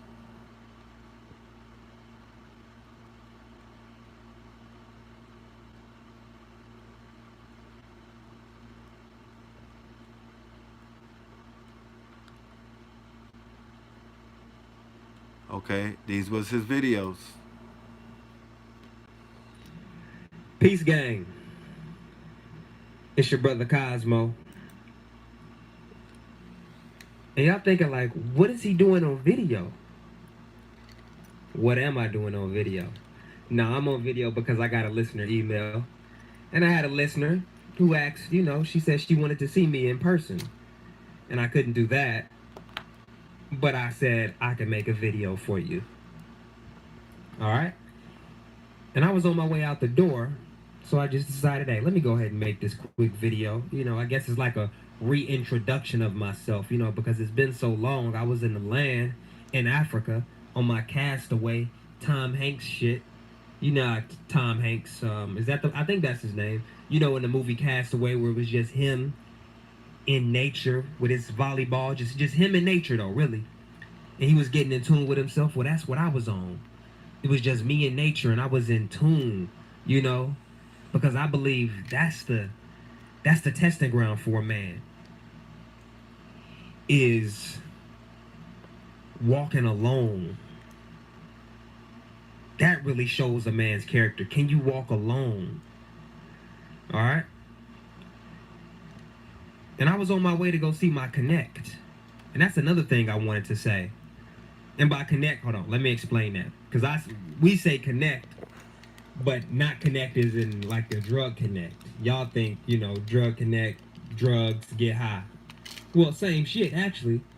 Because, yeah, when I say connect, I'm talking about my connect to higher wisdom, to higher knowledge, to higher information. So we both getting high. But I guess it's just a connect to 2 different, you getting drug high. We getting high. All right? But that's one thing I wanted to say, especially, again, I do my shit for the youth, for the kids, man. It's really for the youth. If you pass a certain age, it's really fuck you. That I can't do anything for you or with you. My shit is for the youth. Tomorrow. Because they're the future, and we got to invest in them. And that's our duty, especially as a man. We have a duty to do that. All right? But what I wanted to say is, I see a lot of young cats, they always talking about, the squad. It's always the squad. I'm with the squad. I'm with the gang, with my nigga. Hold on. It's, we chilling, we chopping it up, we doing this. But how much time is you spending with your OG? How much time are you spending with a mentor? As much time as you spending with the squad should be the same amount of time you spending with the God. That's what I see. I can't be just chopping it up with I can't be chopping it up with dudes on my level all the time, or else I won't grow. I'm just gonna stay the same. So that's my first principle, is that you need to start spending time with people that's above you so they can stretch you. All right? Now, I don't really know what I'm gonna talk about, but what I will say is that your story ain't over. Your story is not over. It's only the chapter. You can recreate yourself. You can rebrand your life. I had a story. One of my mentors was telling me a story about a man named Dr. Dan Siegel. And Dr. Dan Siegel had fell off his horse, right? Broke all his shit, face shattered, knocked out all his teeth. Because once he fell off the horse dragged him down the block, right? On the concrete, broke his ribs, arm broke. And in the beginning stages of his recovery, he lost consciousness of who he was. He didn't know who he was anymore. He didn't know that he was white. He didn't know he was an American. He didn't know how old he was. He just was. He was just him. And he said, you know what he said? He said he felt free. He felt happy. He felt light. That's powerful. Why are you telling me this, Cosmo? That's what y'all saying. Like, I don't get it, Cosmo. Listen, what I'm saying is he had no fears. Do you understand what I'm saying? I think you can create yourself. You and me both. Because most of the time, our identity is some shit that we didn't borrowed from someone else. It's not really who we are. You get what I'm saying? It's possible. I know it is. You can grow. And I'm not saying get rid of everything, but some stuff you can get rid of. You can drop your bad habits for new ones. You can drop your low standards and get higher ones. You can drop your lazy habits and become a hustler. You can stop deteriorating and start rehabilitating. You can stop procrastinating and start concentrating. That's what I'm saying. But it's not going. I'm not doing this too long. This is just my introduction, and I'm just doing it for the lady out there that wanted to see me. So I guess you see me. I don't know what you really wanted, but I couldn't come see you in person. I don't know what that was all about, but yeah, this is my first video. I guess it's like a short video, convos with Cosmo. But that's it, man. Get you some mentors, some OGs. Get a connect. All right. So let's read a little bit more about him.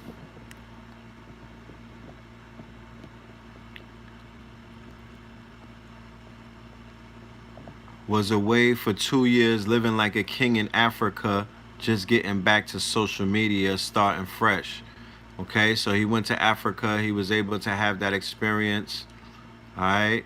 He described himself on his Twitter account on Convos with Cosmo as a freedom strategist, radio host, mental game coach, alphapreneur, author, world explorer, and former Marine.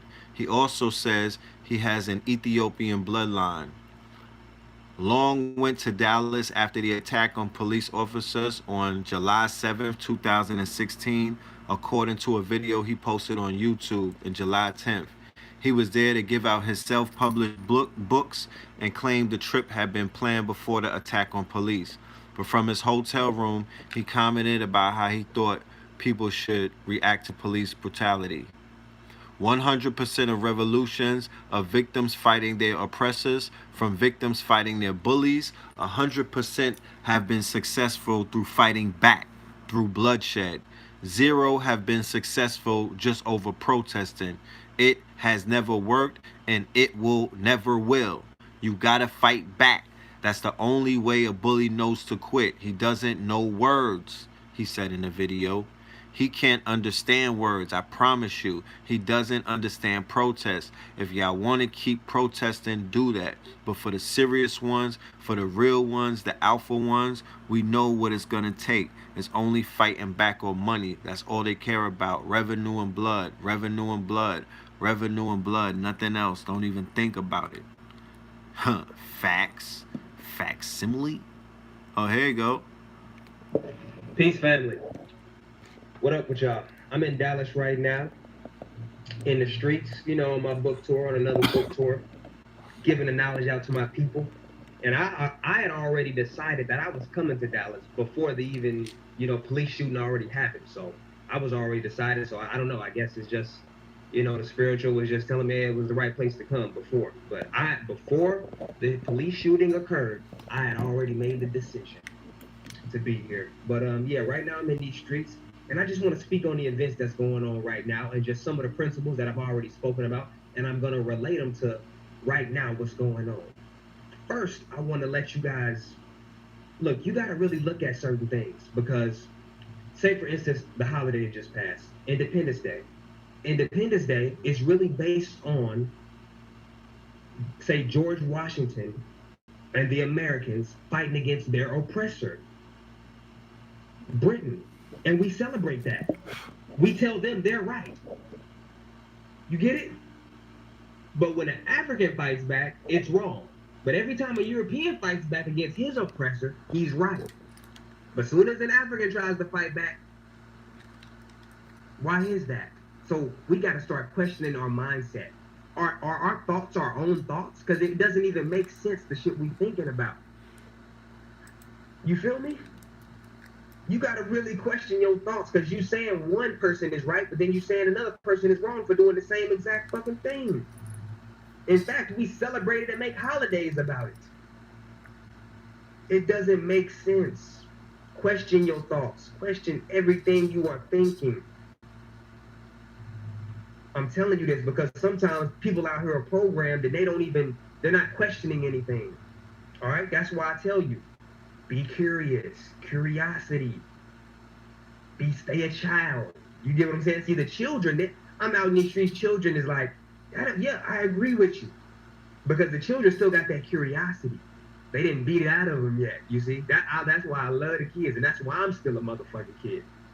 I'm a diet kid. I'm not growing up. I'm keeping my own mind, my own logic, right here. You're not going to tell me that this water is wet, and it's okay. And then when this water gets wet, then you say it's not okay. No, it's going to be wet across the board. And look, let's just go with the numbers. Let's go with the history. 100% of revolutions, of victims fighting their oppressors, from victims fighting their bullies, 100% have been successful through fighting back, through bloodshed. 0 have been successful just over simply protesting. It has never worked and it never will. You gotta fight back. That's the only way a bully knows to quit. He doesn't know words. He can't understand words, I promise you. He doesn't understand protest. If y'all want to keep protesting, do that. But for the serious ones, the real ones, the alpha ones, we know what it's going to take.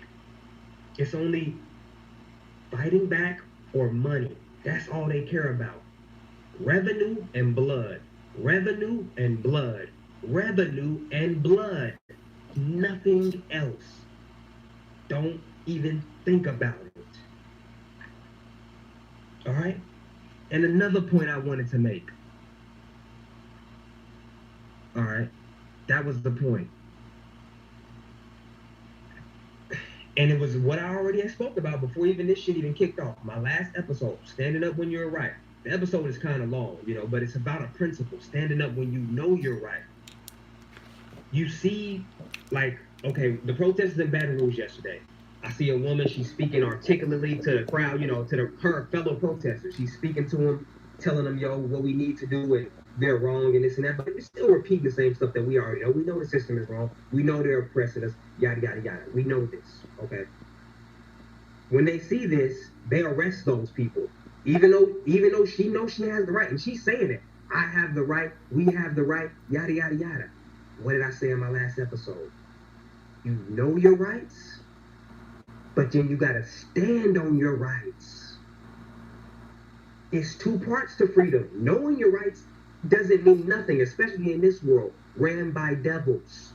You're in a world that's ran by devils. Get this through your head right now. Devils run this. They don't understand your words. It doesn't click in them. It doesn't get through to them. Blood, revenue. That's the only thing that gets to. And this is in history. 100%. I'm almost at a loss of words because I hope you get what I'm trying to say to you. But her knowing the rights is not going to stop anything. You got to stand on your rights. You see, that's what separates me from the 7 billion. And that's why I'm so powerful, because I stand on my rights. And if you go back to my episode, I give you an example of when I stood on my rights. If I'm peaceful protesting and they come up, that's why I don't go to protest, because I know I speak well, I'm articulate, I can motivate, I can inspire. And those are the ones they arrest. So I know they would try to arrest me, and I know I would die right there, because you're not going to kidnap me. I know my rights, but I stand on my rights. That's what separates me. That's why they're so afraid of me. They're like, no, because that's the key. If what I got in me, the courage, the tenacity, the bravery, if that spreads, then it's all over. Because that's what the revolution is once it gets to the point where people stand on their rights. It's not knowing your rights. Knowing your rights is nothing to a bully. It's nothing to a demon. It's nothing to a devil. You gotta stand on your rights. Just like George Washington did. Just like all the other white rebels that they say. You know what I mean? And we celebrate and salute. That's what Nat Turner did. That's what Malcolm did. You gotta stand, man. You gotta sacrifice. And men, this is all for you. I don't even want to see women at rallies and all that. It's embarrassing. I feel embarrassed by seeing that. Let me tell you and I want to leave it because I don't want to make this video extra long, but let me tell you our mindset in Africa. One of the elders was telling me our mindset before the Europeans even arrived, right? Before they was, still in the mountains and stuff. Our mindset was this. When we would battle with outside, entities that would come in, say the Asians or whatever, Middle Easters would come in, this was the mindset. When the men would go out to fight the enemy, you wouldn't come. The woman would tell her man, if you come back here defeated, I'm killing you. You get what I'm saying? The man knew he couldn't go home. Either he killed his enemy or he died. That's it. Because the kid sees that. You see that? If the kid sees that shit, well, damn, my daddy came home and he got his ass whooped. And he just a bitch. What you think the kid gonna grow up? I'd rather have this motherfucker die. At least now the kid knows, to stand for something. You see, so this is a mental disease. This is what I'm talking about, the holistic aspect of the shit. Y'all taking on mental diseases. This shit is deeper than you can even imagine. Some shit that you didn't see, so you take it on. So you think it's wrong when you fight back, but you celebrate it when somebody else fights back. But hey, salute to the rebels, man. I'm out here. I'm in these streets. You look up, you get up, and don't ever give up.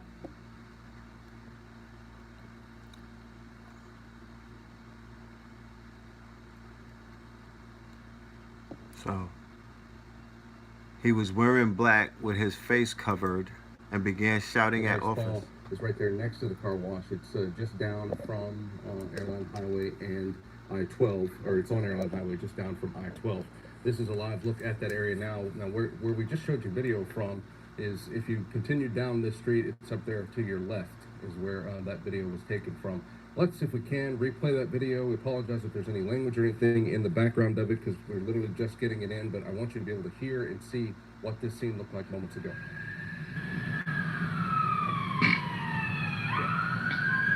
This game.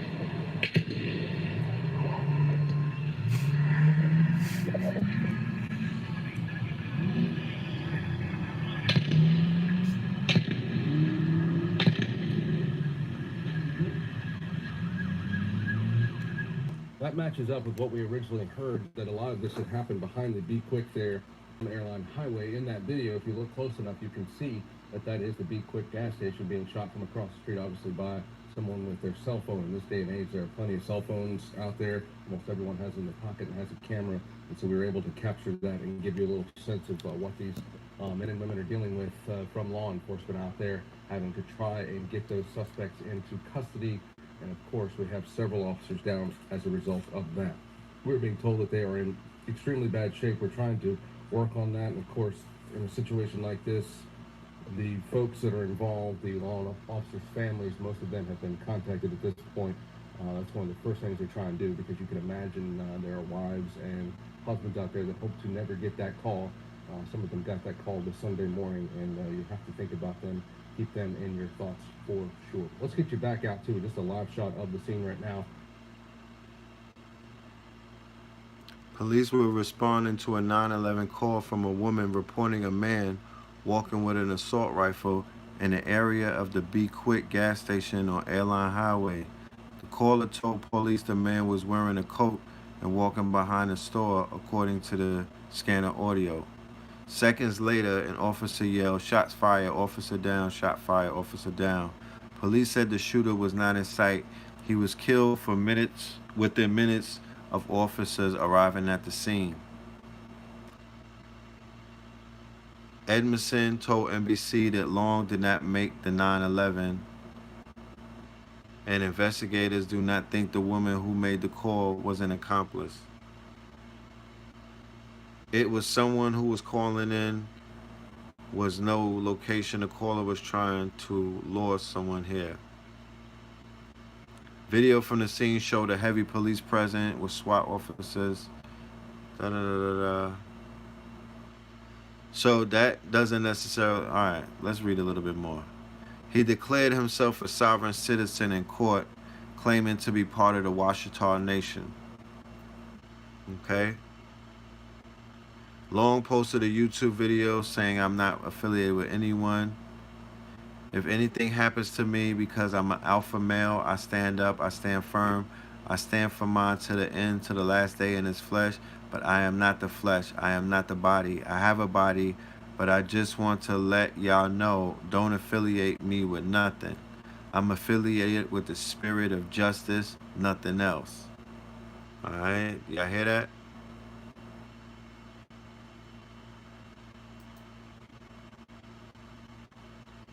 Oh, and this is very important. I wanted to let y'all know, because if anything happened with me, because I'm an alpha male, I stand up, I stand firm, and I stand for mine till the end, to the last day on this, in this flesh. But I'm not the flesh, I'm not the body. I have a body. But I just want to let y'all know, don't affiliate me with nothing. I'm not affiliated with the Black Business School, even though I might promote their business or something like that, or any of my friends, any of my associations. Those are just associations. I'm not affiliated with it. Yeah, I was also a Nation of Islam member. I'm not affiliated with it. Don't affiliate me with the money team.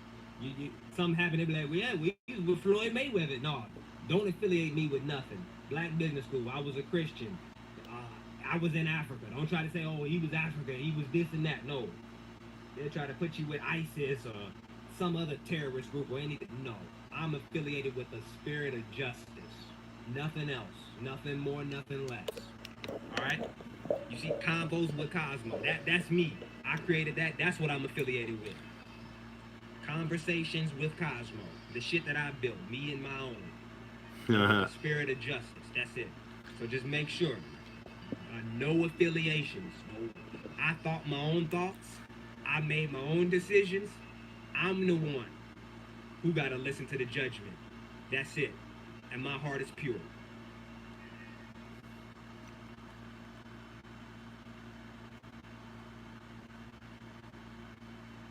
While Long says in the video he is not, look how they try to spin this. While Long says in the video he is not affiliated with any groups, CNN is reporting police found a membership card appearing to show he belonged to a Black sovereign citizen group, the Ouachita Nation of Moors. Investigators found on the body of the dead shooter, Gavin Long, a card suggesting he was a member of the Ouachita Nation. The Southern Poverty Law Center wrote about the Ouachita Nation in 1999. Sovereign citizens believe they are exempt from federal and state laws, including those requiring them to pay taxes.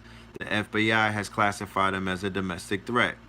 Long declared himself to be a sovereign citizen in court documents obtained by the Kansas City Star, which were filed last year in Jackson City, Missouri, the same place where we talking Manifest Destiny, Columbia.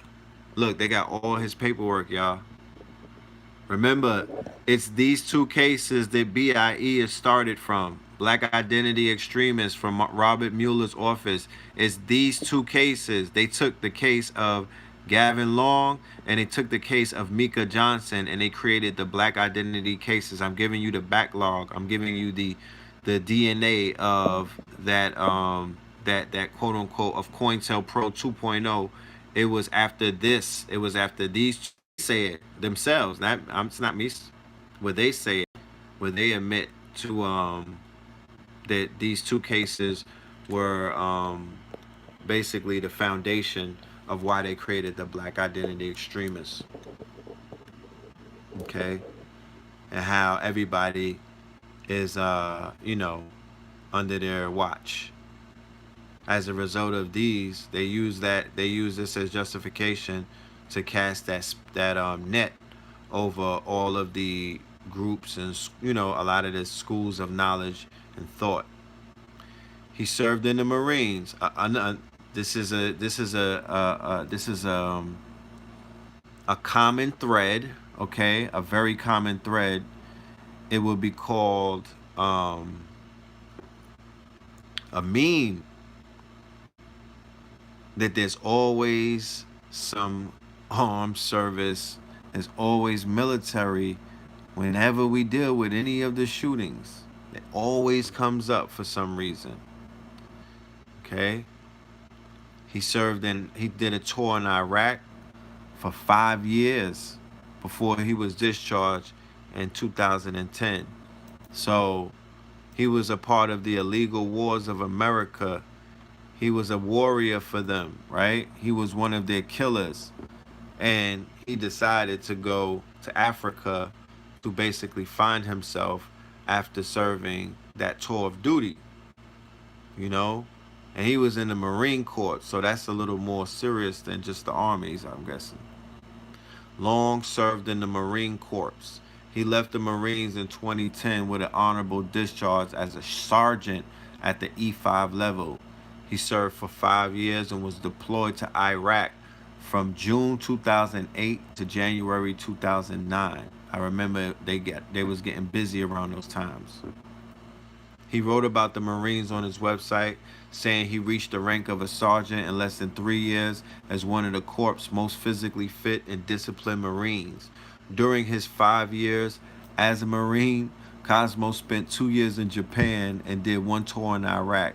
While stationed in San Diego, California, Cosmo became a highly esteemed and sought after nutritionist and personal trainer. The 25-year-old gunman who killed 5 police officers in Dallas earlier this month, Mika Xavier Johnson, had also served in the military. Long was a data network specialist in the Marines, according to records. He was discharged for medical reasons after spending some time in a hospital with a physical injury. Military officials told the Kansas City Star. Details of the injury were not released. Public records show he lived in Kansas City and Granville, Missouri. He also lived in San Diego, Cali, Tuscaloosa, Alabama. No ties to Louisiana have been found. A reporter from Kansas City said she went to the address where he lived and was met by somebody armed with a gun. They said they just went to the most recent listed address for the alleged Baton Rouge shooter in KC. A man answered the door with an AK-47.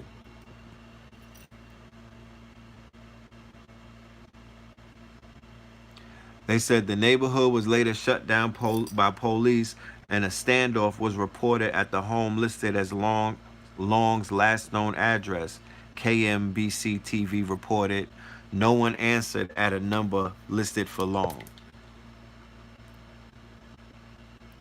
He dropped out of college for a spiritual trip to Africa his ancestral homeland, where he wrote 3 books. He had a spiritual revelation. Look, on his website, he's dropped out of college, sold his 2 cars, gave away his material possessions, journeyed to Africa, his ancestral homeland, after a spiritual revelation where he wrote 3 books, he said on the website. While in Africa, Cosmo's spiritual journey took him across Rwanda, Ethiopia, Uganda, Kenya, Tanzania, Egypt, Ghana, Burkina Faso. During that time, he frequented the highly treasured and revered mountainous regions of Africa and was taught by Africa's native spiritual practitioners and elder holistic healers. Cosmo has been an avid student of nutrition, health, fitness, personal transformation, and spiritual mastery since the age of 16. He conducts sports nutrition workshops locally, nationally, international. He traveled to over 30 states. Da da da da.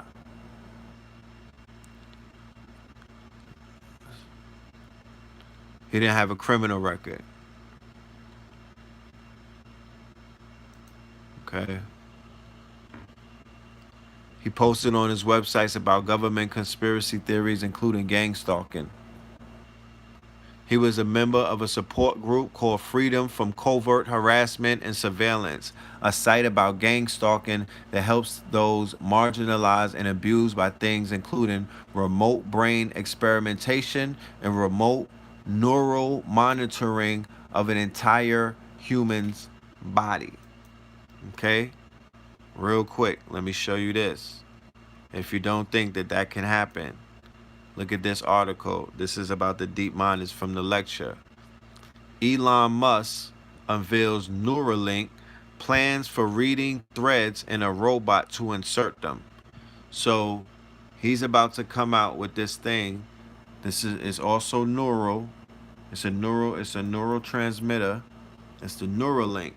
A secretive company developing brain-machine interfaces showed off some of the technology it has been developing to the public for the first time. The goal is to eventually begin implanting devices in paralyzed humans, allowing them to control phones or computers. The first big advance is flexible threads, which are likely to damage the brain than the materials currently used in brain-machine interfaces.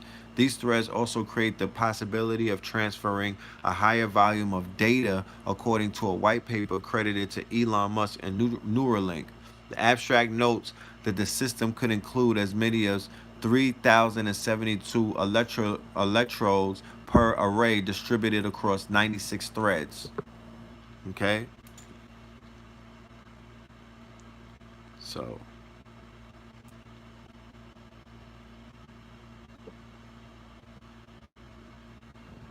you know,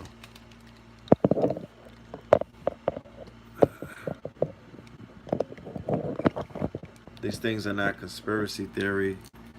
You know, these things are actual factual. You dig?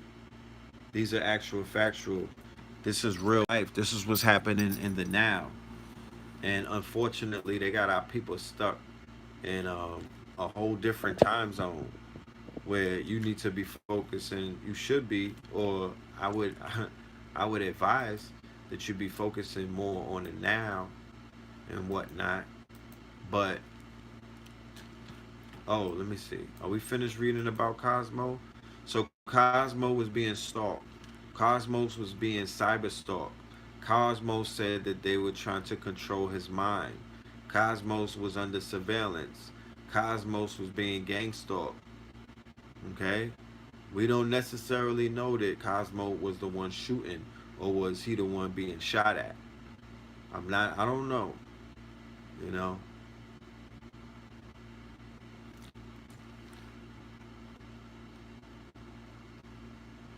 He ranted in his podcast and on his blog about being an alpha male.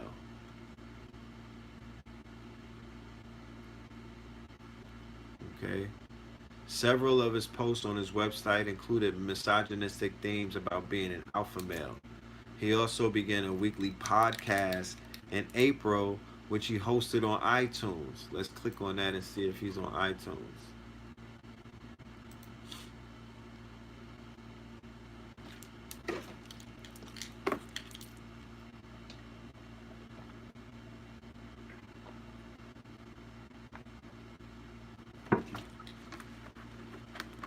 Okay, the item is not available, so it's not in the iTunes store.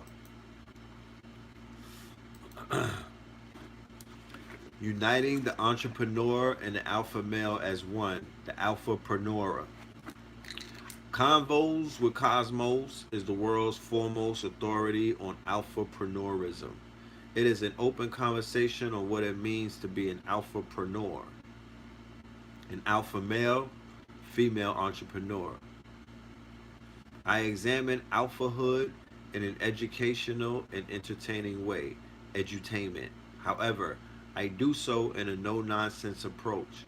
We are waging war against bitch-assness, beta males, complainers and blamers, purposeless and pussy-whipped men, and anything else that would keep a man from walking in his complete and full masculinity. Mission statement: for the absolute annihilation and reformation away from bitch-assness behavior, and for the complete and total reclamation of alphahood. Long was divorced.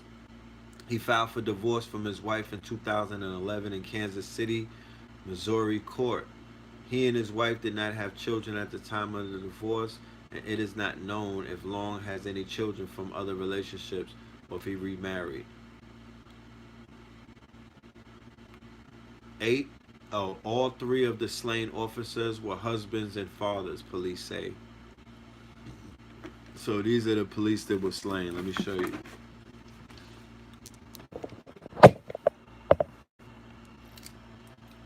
There they go.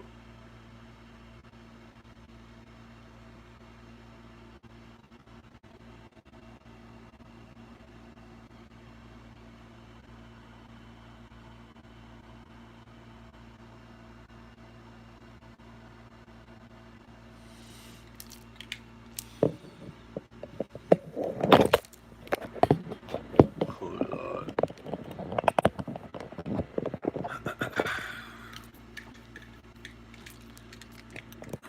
Doing my journalism duty.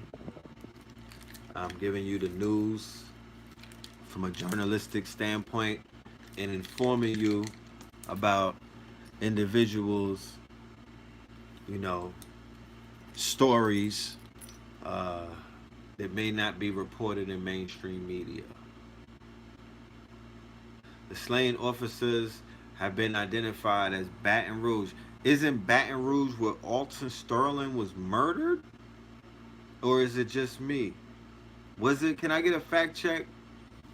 Was it Baton Rouge where they killed, right, on film, right? Where they hit him up on film, heinously, wasn't it? And it was 3 officers? Talk black to me. I might be on to something. I believe so, right? Was it because this is Baton Rouge.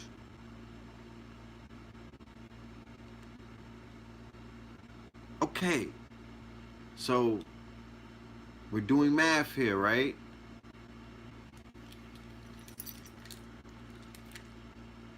The man was selling CDs in front of the store, right? Around the time when a lot of us were selling CDs and DVDs. That's a black trade.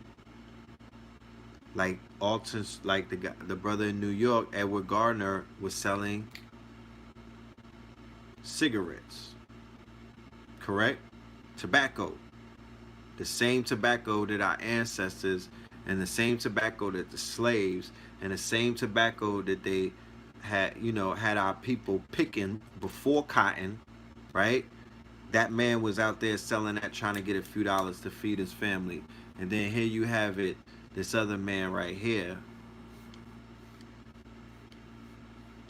just trying to sell some CDs to feed his family.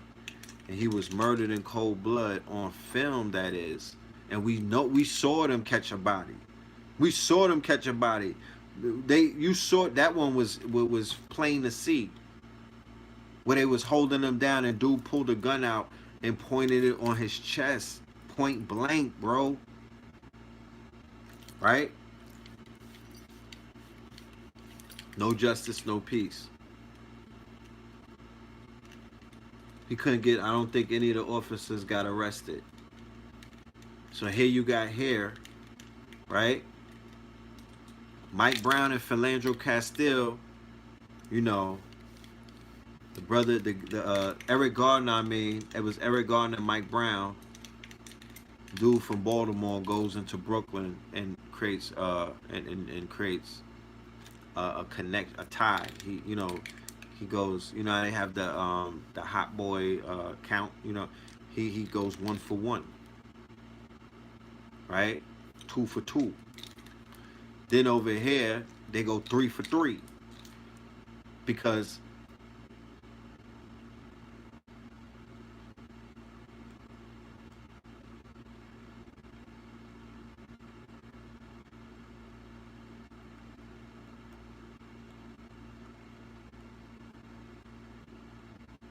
okay. The shooting came after threats had been made against police in several days of protests following the shooting of Alton Sterling. So the shooting came after several days of protests over the death of Alton Sterling, who was fatally shot by police on July 5th. Video of the shooting recorded by a witness went viral on social media. An investigation into that shooting is ongoing. The large protests had led to hundreds of arrests in Baton Rouge, the same place. During the protests in Baton Rouge, police uncovered a credible threat against officers. Baton Rouge police announced last week they had arrested multiple people involved in a burglary of a pawn shop tied to the threat against police officers, the Advocate reports. 4 burglars broke into a pawn shop and stole 8 handguns. One suspect told police they was looking for bullets to kill officers. Police arrested 4 people, including a 12-year-old boy. The government called the shooting deaths of the officers an unspeakable and unjustified attack. I'm going to let them say it. Good afternoon. I'm Major Doug Kane with Louisiana State Police. We're here today to give you an overview of what occurred today in Baton Rouge, Louisiana. Today with us that will be speaking will be State Police Superintendent Colonel Mike Edmondson. He's going to give a rundown and overview of what we can provide, what info we have available now. Following the Colonel will be Baton Rouge Parish Sheriff Sid Gotro to speak to his deputies that were lost today, followed by Baton Rouge Police Chief Carl Dabity, who will speak to his officers that were lost today, followed by U.S. Attorney Walt Green, who will give a comment on the federal perspective, followed by remarks by Baton Rouge Mayor Kip Holden and our Governor John Bell Edwards. We will not be taking questions at the end. We're going to provide you everything that we know up to this point. So the briefing will conclude with Governor Edwards' remarks. Hold on. I'm going to skip. Stay out of that area because we're going to be working that throughout the 4 a.m. Reports received of officers down on the scene. At 8:45, reports received. At approximately 8:42 a.m., reports received of shots fired. At approximately 8:44 a.m., reports received of officers down on the scene. At 8:45, reports received of more shots being fired. At 8:46 a.m., reports received of the suspect, again, that was wearing all black, standing near a car wash located right next to the convenience store. At 8:48, our emergency EMS unit started arriving at the scene. They were stationed so they could start approaching and getting the bodies that were at the scene to render first aid. Officers engaged the subject at that particular time, and he ultimately died at the scene. That was officers that were responding to the scene itself. State police and multiple agencies responded to the scene in an attempt to secure the area and identify possible potential suspects and further threats in the area. We in law enforcement ask the public, look, stay vigilant. We want you that if you see something that is suspicious, and you know what's suspicious and out of the ordinary in your particular area, call your local police. So much about gun control as it is about what's in men's hearts. And until we come together as a nation, as a people, to heal as a people, if we don't do that in this man About Baton Rouge and its parish, we must look ahead. The president has acknowledged this violence and will reiterate those things in about think around 3:30 our time, and their families, that we will be their first responders.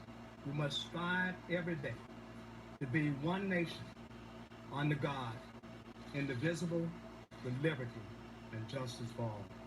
We thank our officers who are fallen in the line of duty. We pray for their families. We pray for peace. That's a man? God bless you. Wow. That's crazy. Today has been a very tough day here in Baton Rouge and in Louisiana, and in our country.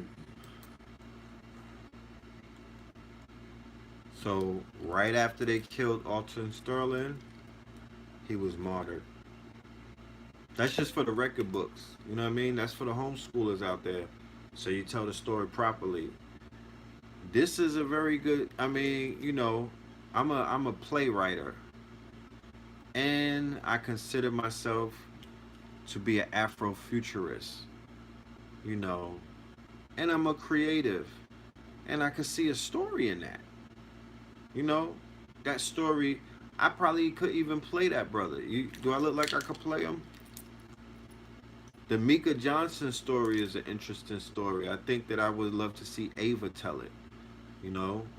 But that man right there, his story, his life is going to be told in a movie. It's that shit is a movie right there. That whole thing is a movie, you know.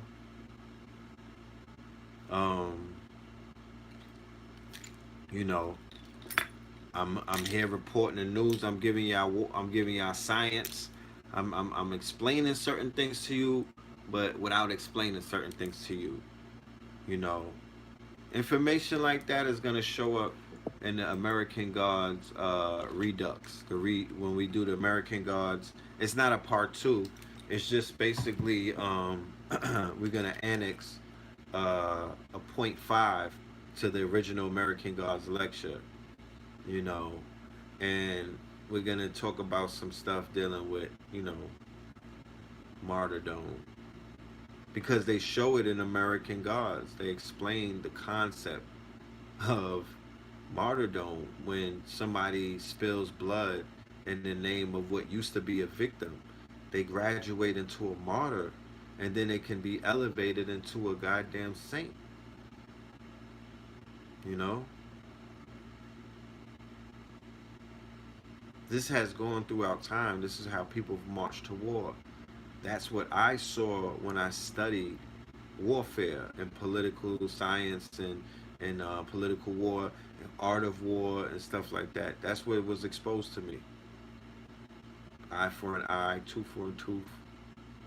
You know, being able to reclaim your power back by avenging and revenging, or being you know, the Heru story is about revenge. The whole hero's journey and the whole Asarian tale is about avenging your father's death. That's what is broke. That's the foundation of, goddamn it, all of these stories. So yeah, well, the $1 million question to separate the men from the boys and the mice from the men would be, would you rather die like that as a sacrifice? You know what I'm saying? Like young, like James Dean, what the Jay-Z said. You die still looking good like James Dean? Or would you rather die with cancer, or weak, or in an accident, or somewhere where it's not going out, you know? If you are warrior like, if you're alpha like, if you have that alpha code, this just is some shit that's wired in your makeup. You don't even have to explain it. It's people that's out there trying to explain it, but you just live it. So in your code, you have a warrior code. You know what I'm talking about? Warriors don't die like people die. Warriors die in battle. You know, samurais die in battle. They don't want to die old. There's no glory in that. Dying old. Look. Rest in peace.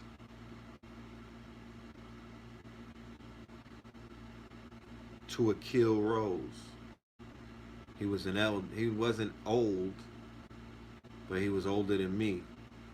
I'm gonna find out the year that he's born as soon as I get his the funeral card story. Let me just tell you, today it was like a rainstorm in Harlem, right? Where in New York City it was flooding. If you go online, it was flooding in New York City. That's how torrential the rain came down, right? So I go and get a shape up today. I'm in the Bronx. Something say, yo, go to the gym, right? So I'm going to the gym in Harlem. I'm in Planet Fitness in Harlem. I get off the train, I walk into the gym. A brother runs into me, right? I see Brother Shabazz on the way to the gym. Brother Shabazz was trying to sell me a book. I'm like, I'm good, Shabazz. I'm going to the gym. I'm going to work out. You know what I'm talking about? And I keep it moving. A brother runs up to me, but he walks fast and he catches my attention. Yo, Brother Red, what's good? Oh, what up? Blah, blah, blah. He's like, yo, you know about Brother Akil? I'm like, I'm not too sure. The name sounds familiar, but I know a lot of people. Show me who you talking about. So he shows me the phone, and it's a brother that I know. He's older than me, but me and him were supposed to do work together. He was a pillar in the Harlem community. I'm talking about a pillar in I won't say the conscious community, not that part of Harlem, black people, because it's hard to describe it, but you have the black activists from the 70s and the 80s. Then you have the people who do like government black, they would Sharpton, rank, they would stuff like that. Then you have the community organizers. So the brother was just a Harlemite, a New York, he's from Denver originally. I don't know how he made it in New York, but the brother was down by law. He was loved and revered in Harlem and in New York City by a lot of people who do a lot of things, who were great people, who were great people. And it just goes to show, because like I said, I was interested in doing some work with him, even to the point where I remember getting a little like I might have walked right past him, you know what I'm saying, on some old like when it gets to the point sometimes when something doesn't happen that you're supposed to do with somebody, and you get frustrated because it's like, damn, did this nigga just sell me a dream or something? Or so it's like y'all don't communicate, and then it could get to the point where you might be in the street and walk right past that person, and that happened before. And but we kicked it. It wasn't no, it was always pleasant. But he was always in Harlem, always in Harlem. And always doing something, always active. Harlem lost a giant. That's a fact. And I didn't even know that he made transition. I found out about that on the way to the gym. They were having this big memorial at the Raw Space Gallery, and I walked in there and I seen mad people that I know, but I'm not really out there like I used to be out there, right? Like I used to be out there before. I've been switching up my whole, man, you know what I mean? I'm doing other things. I'm more digital right now. You know what I'm saying? I'm in cyberspace. So, and I'm in manufacturing and production mode. Like, I don't even have time to leave the lab. There's so much work that I'm doing by hand, as you will see if you watch the video that I got on the YouTube channel on No to Ledge Media, where it's called Facts 2020, How to Build Your Clothing Empire. Where you see behind the scenes, I'm giving you game. I'm showing you some shit that you might not have necessarily ever seen before in the field of manufacturing, which is extremely at the top of the totem pole. If you ever want to have conversations about being an entrepreneur with entrepreneurs, make sure that you could produce, or make sure that you could prove that you're producing or manufacturing some kind of goods or products, because that's where the power is at. If you are looking to invest money, if you have currency, if you came up on a bag, if you just sitting on something, go and research and look into manufacturing, look into warehouses and filling up those warehouses with machinery. I'm looking for these magazines so I can show you something. Like, remember, I've been to trade shows, so I got stacks and stacks of, you know, big guides. Hold on, let me see if I can see.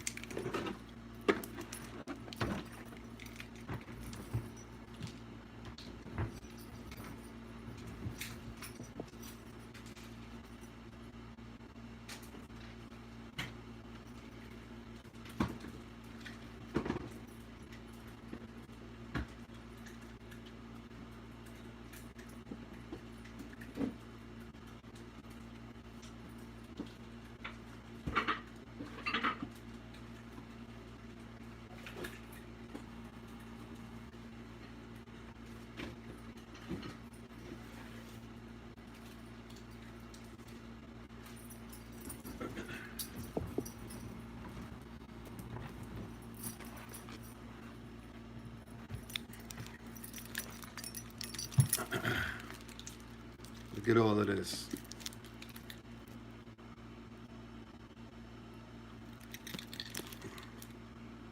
$14 warehouses.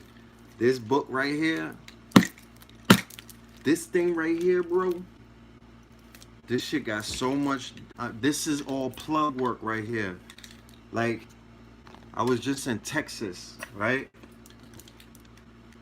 And I went to a convention, and they plugged me with all of the plugs. You know what I'm talking about? You know what I'm talking about? So, for people who have, this is what the people in facts2020.org, this is what the members are gonna have access to, all of this stuff here, all of this information.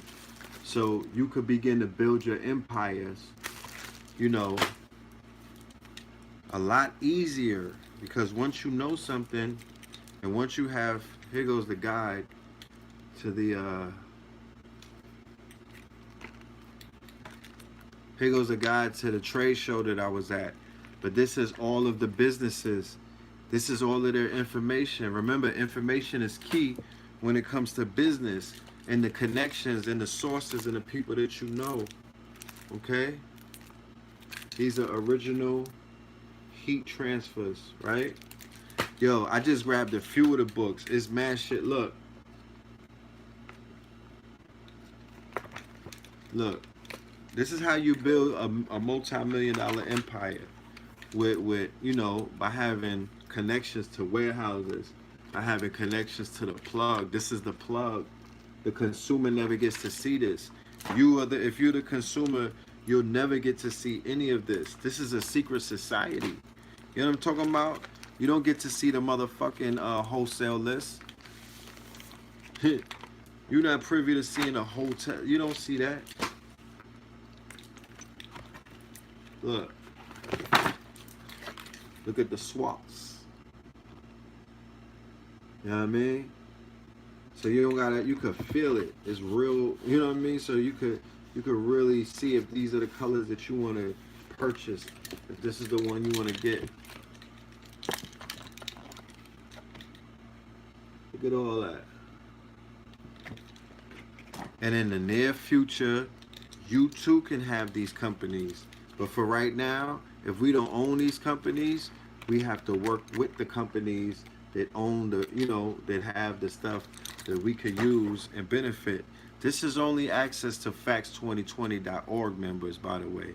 You know what I mean? I'm showing you some shit, but please don't start inboxing me. Yo, Red, put me on it again. The game is to be sold, my niggas. And you need to be organized. So get down with the organization and let's do something. Let's build. Let's make some things happen. You know what I'm saying, nigga? I got the plug, baby. You know?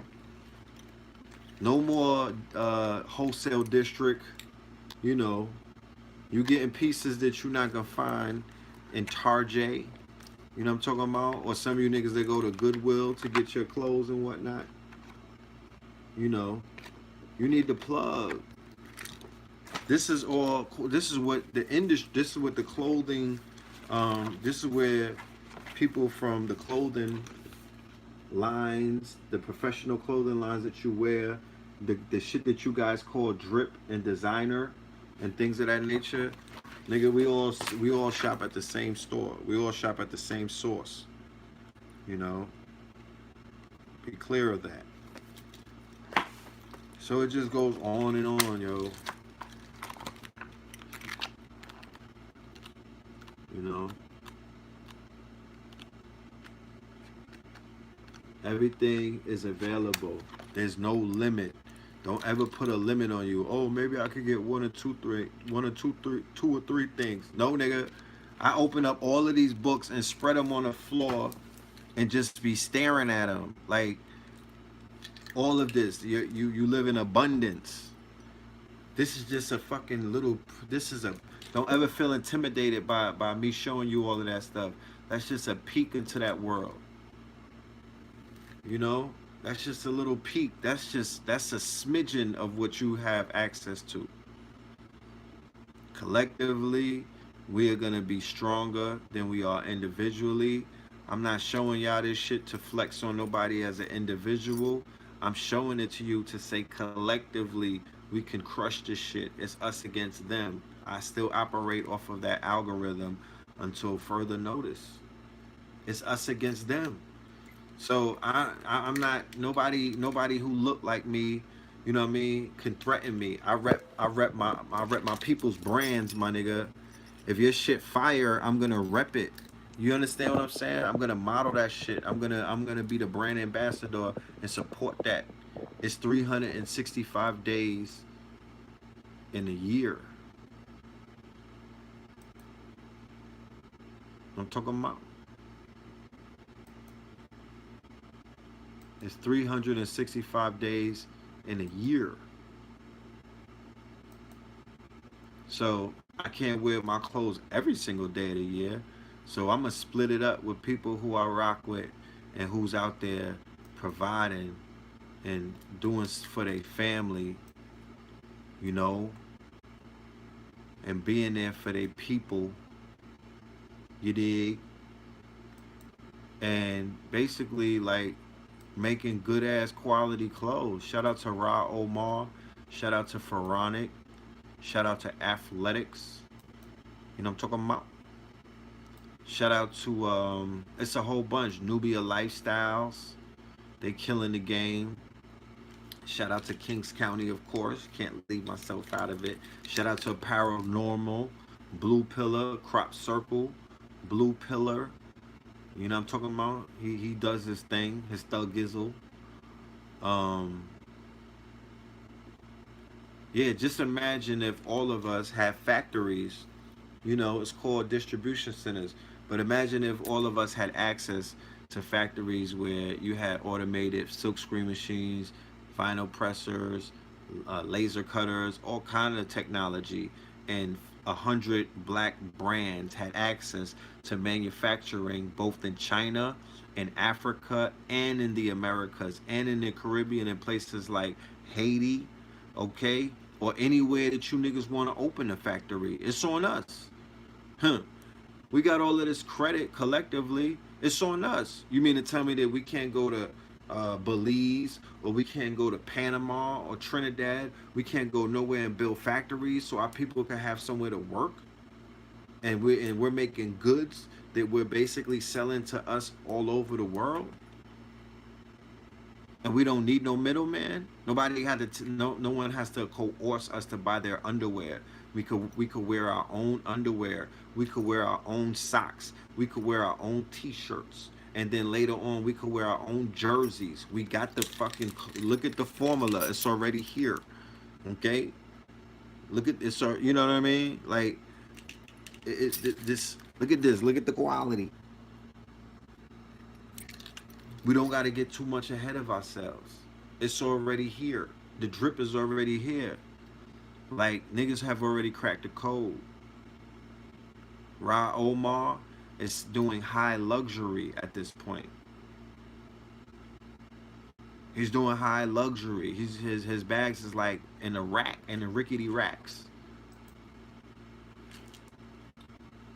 So what we should be doing is supporting those who are on the come up, because these are the future millionaires. Yes, Ra Omar. Yes, he's a designer. He's a fire designer, and he is also an intellect. If you go on Know the Ledge Radio on any of your streaming platforms, you can listen to a podcast with Ra Omar and Know the Ledge Radio. You can find it on Spotify, Google Play, Apple Music, Anchor, or and a few other platforms where Know the Ledge Radio is streaming.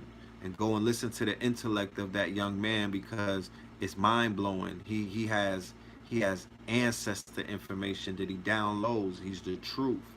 But he shows his consciousness through his artwork, which is his fashion and his clothing.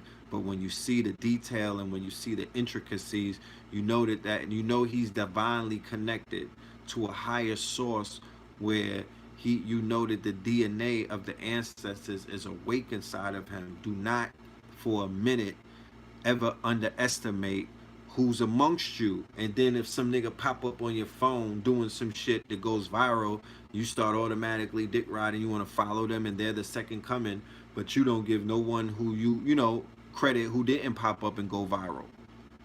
You know what I mean? You part of that attention whore, attention economy, numbers driven type of society.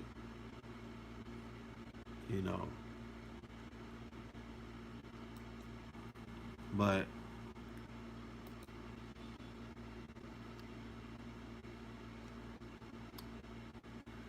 those who are ready and those who are prepared, they'll be the ones that are rewarded in the future. They'll be the ones that are rewarded. This is about the reward system. This is about value. This is about maintaining order through penalty. You know what I mean? This is about reestablishing that. This is about, just creating and doing, and we're not in the age, like I say on occasion, we're in the age of experience. So you niggas could play with the information all day, but people out here experiencing things. The guy named Cosmo, Convos with Cosmo, he went in and experienced things. He went to Africa.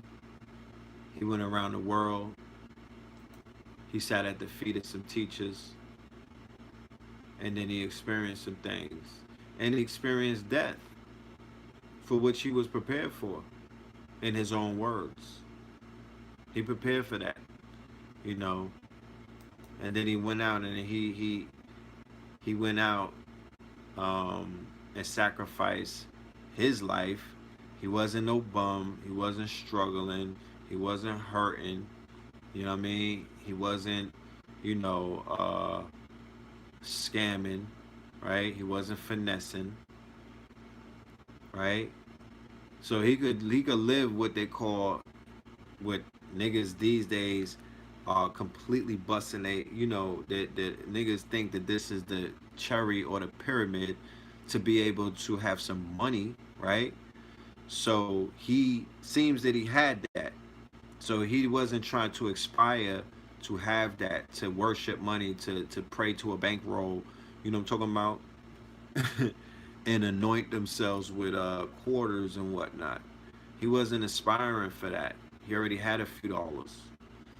You know what I mean? He said it out of his mouth. I remember, I'm Peter Parker on the World Wide Web.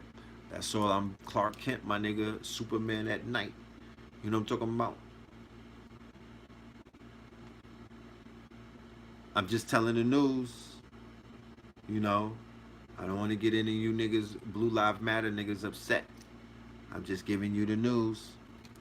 But he was like, I ain't trying to, it ain't about the money. He obviously said that he discovered something that the average man has not discovered, and that is that, death was not to be feared.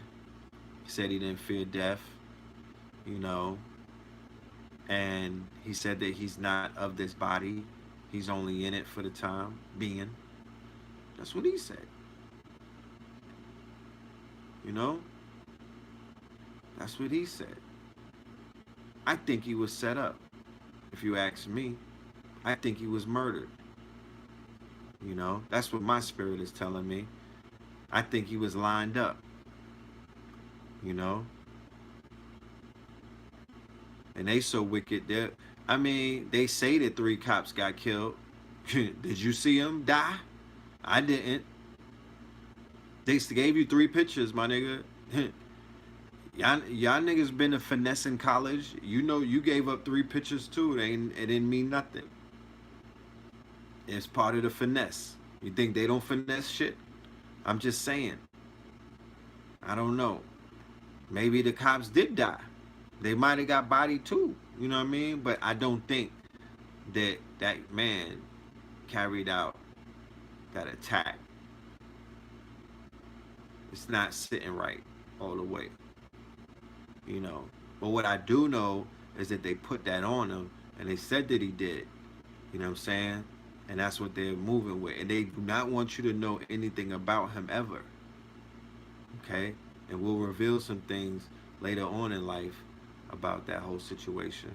It was brought to my attention. The same way my spirit was telling me that the Mika Johnson thing, where they said that he was the killer, but you did not see him kill nothing. I didn't see this man kill anything. This nigga's always taping something. They tape us getting abused and whatnot. They always manage to catch black people catching the L and black people getting abused and molested by the police, but they don't catch shit like that go down. I see, because I didn't see Mika Johnson up front like letting shit off his face, and I didn't see this dude right here, Gavin Long. And I know what the shit that he said, which was the neuro thing. If he went and did that, it's some shit that they could have turned on and made him just get up and go start blasting shit. The same way that they said multiple of those mass quote-unquote shooters were being controlled. So my investigative, scorpionic, team will begin to activate and dig and sift through, the siftable information that we're able to obtain and take a deeper, into deep analysis of this story. Am I up on deep fake? Yeah, I'm presenting information on deep fake in this lecture that I'm about to do, the Deep Mind segment that I have to finish up. So I'm gonna be talking about deep fake. Yes, I will be talking about deep fake. So even if they show somebody on film right now shooting a gun at police and it looks dead like you, it's not. It's deep fake. It could be deep fake. It could be deep fake.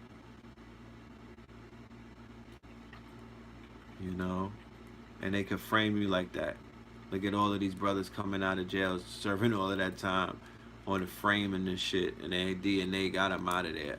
Now, with this new way of putting black men who are innocent inside of jail, they're gonna have doctored footage and say that that's you, and then you probably been on the other side of town, but they've been observing you on the other side of town because they have your phone that they're following you, and they're looking at you through your TV and your computer and your phone, and maybe a little insect drone and whatnot, so they know that you wasn't doing too much. You just sitting in there jerking off, playing around, eating neck bones and whatnot, or whatever you're doing, playing Uno, whatever you're doing. They know, they could set people up. I'm just giving you some real shit.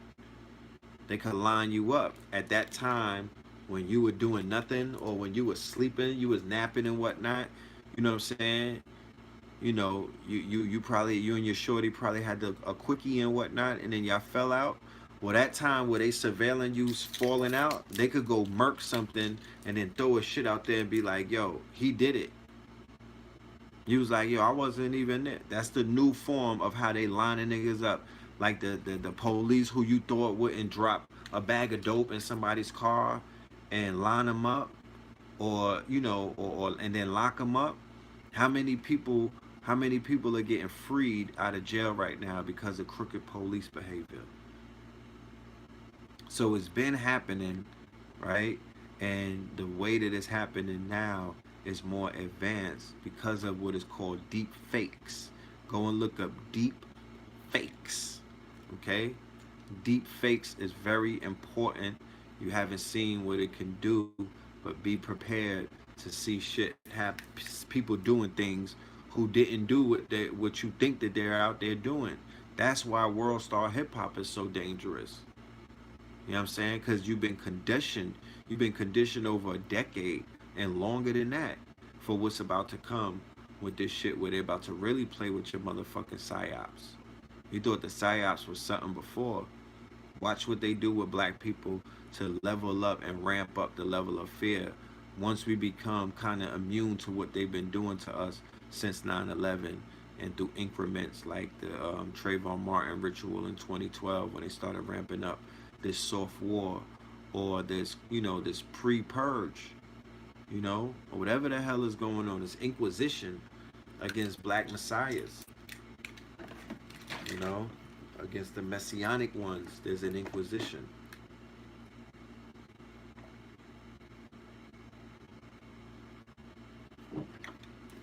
Because we're in the crusades. But yeah, we're gonna wrap it up. We're gonna level it down. The owner of World Star Hip Hop, his name was Q. They said that he died of health-related reasons, something like a stroke or a heart attack. He was overweight, or I don't know. Yeah, he was big. I think that they killed him. Once again, another one. Yeah, he was about to do a show with MTV. As you can see, that show never came out, right?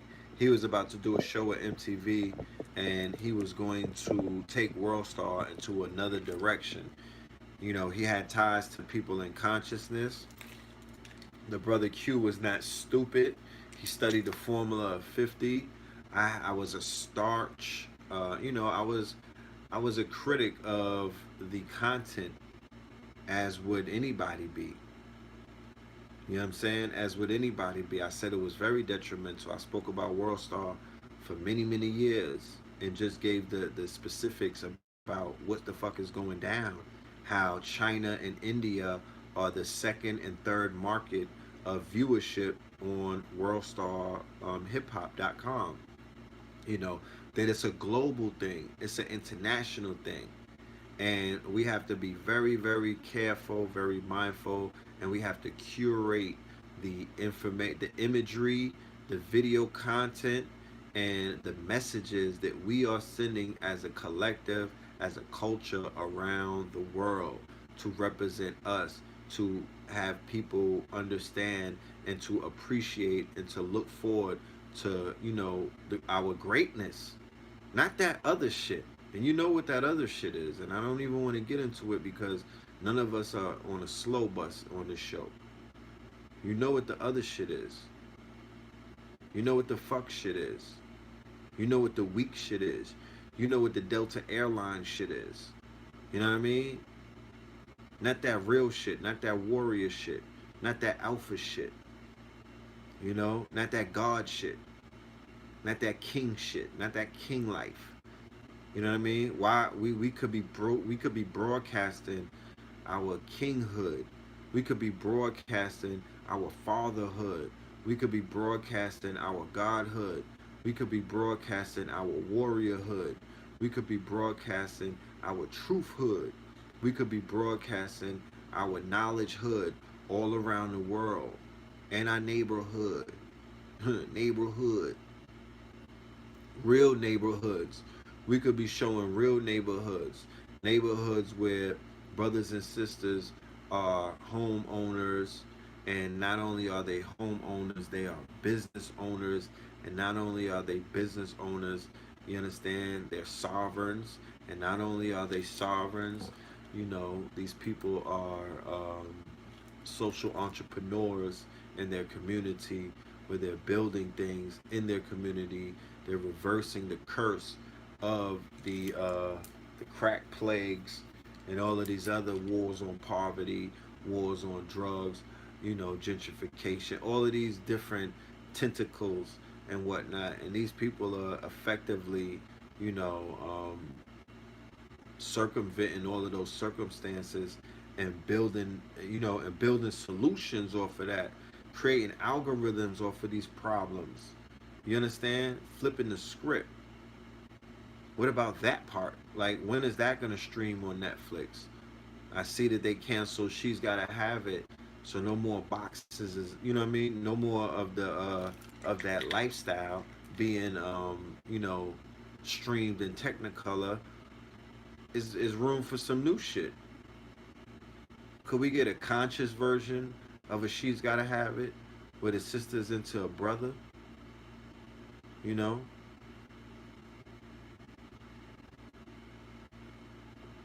Peace to King Simon, if King Simon is in the building, up on the late night. And salute to you for the lecture with Dr. Valentine. I heard it was legendary.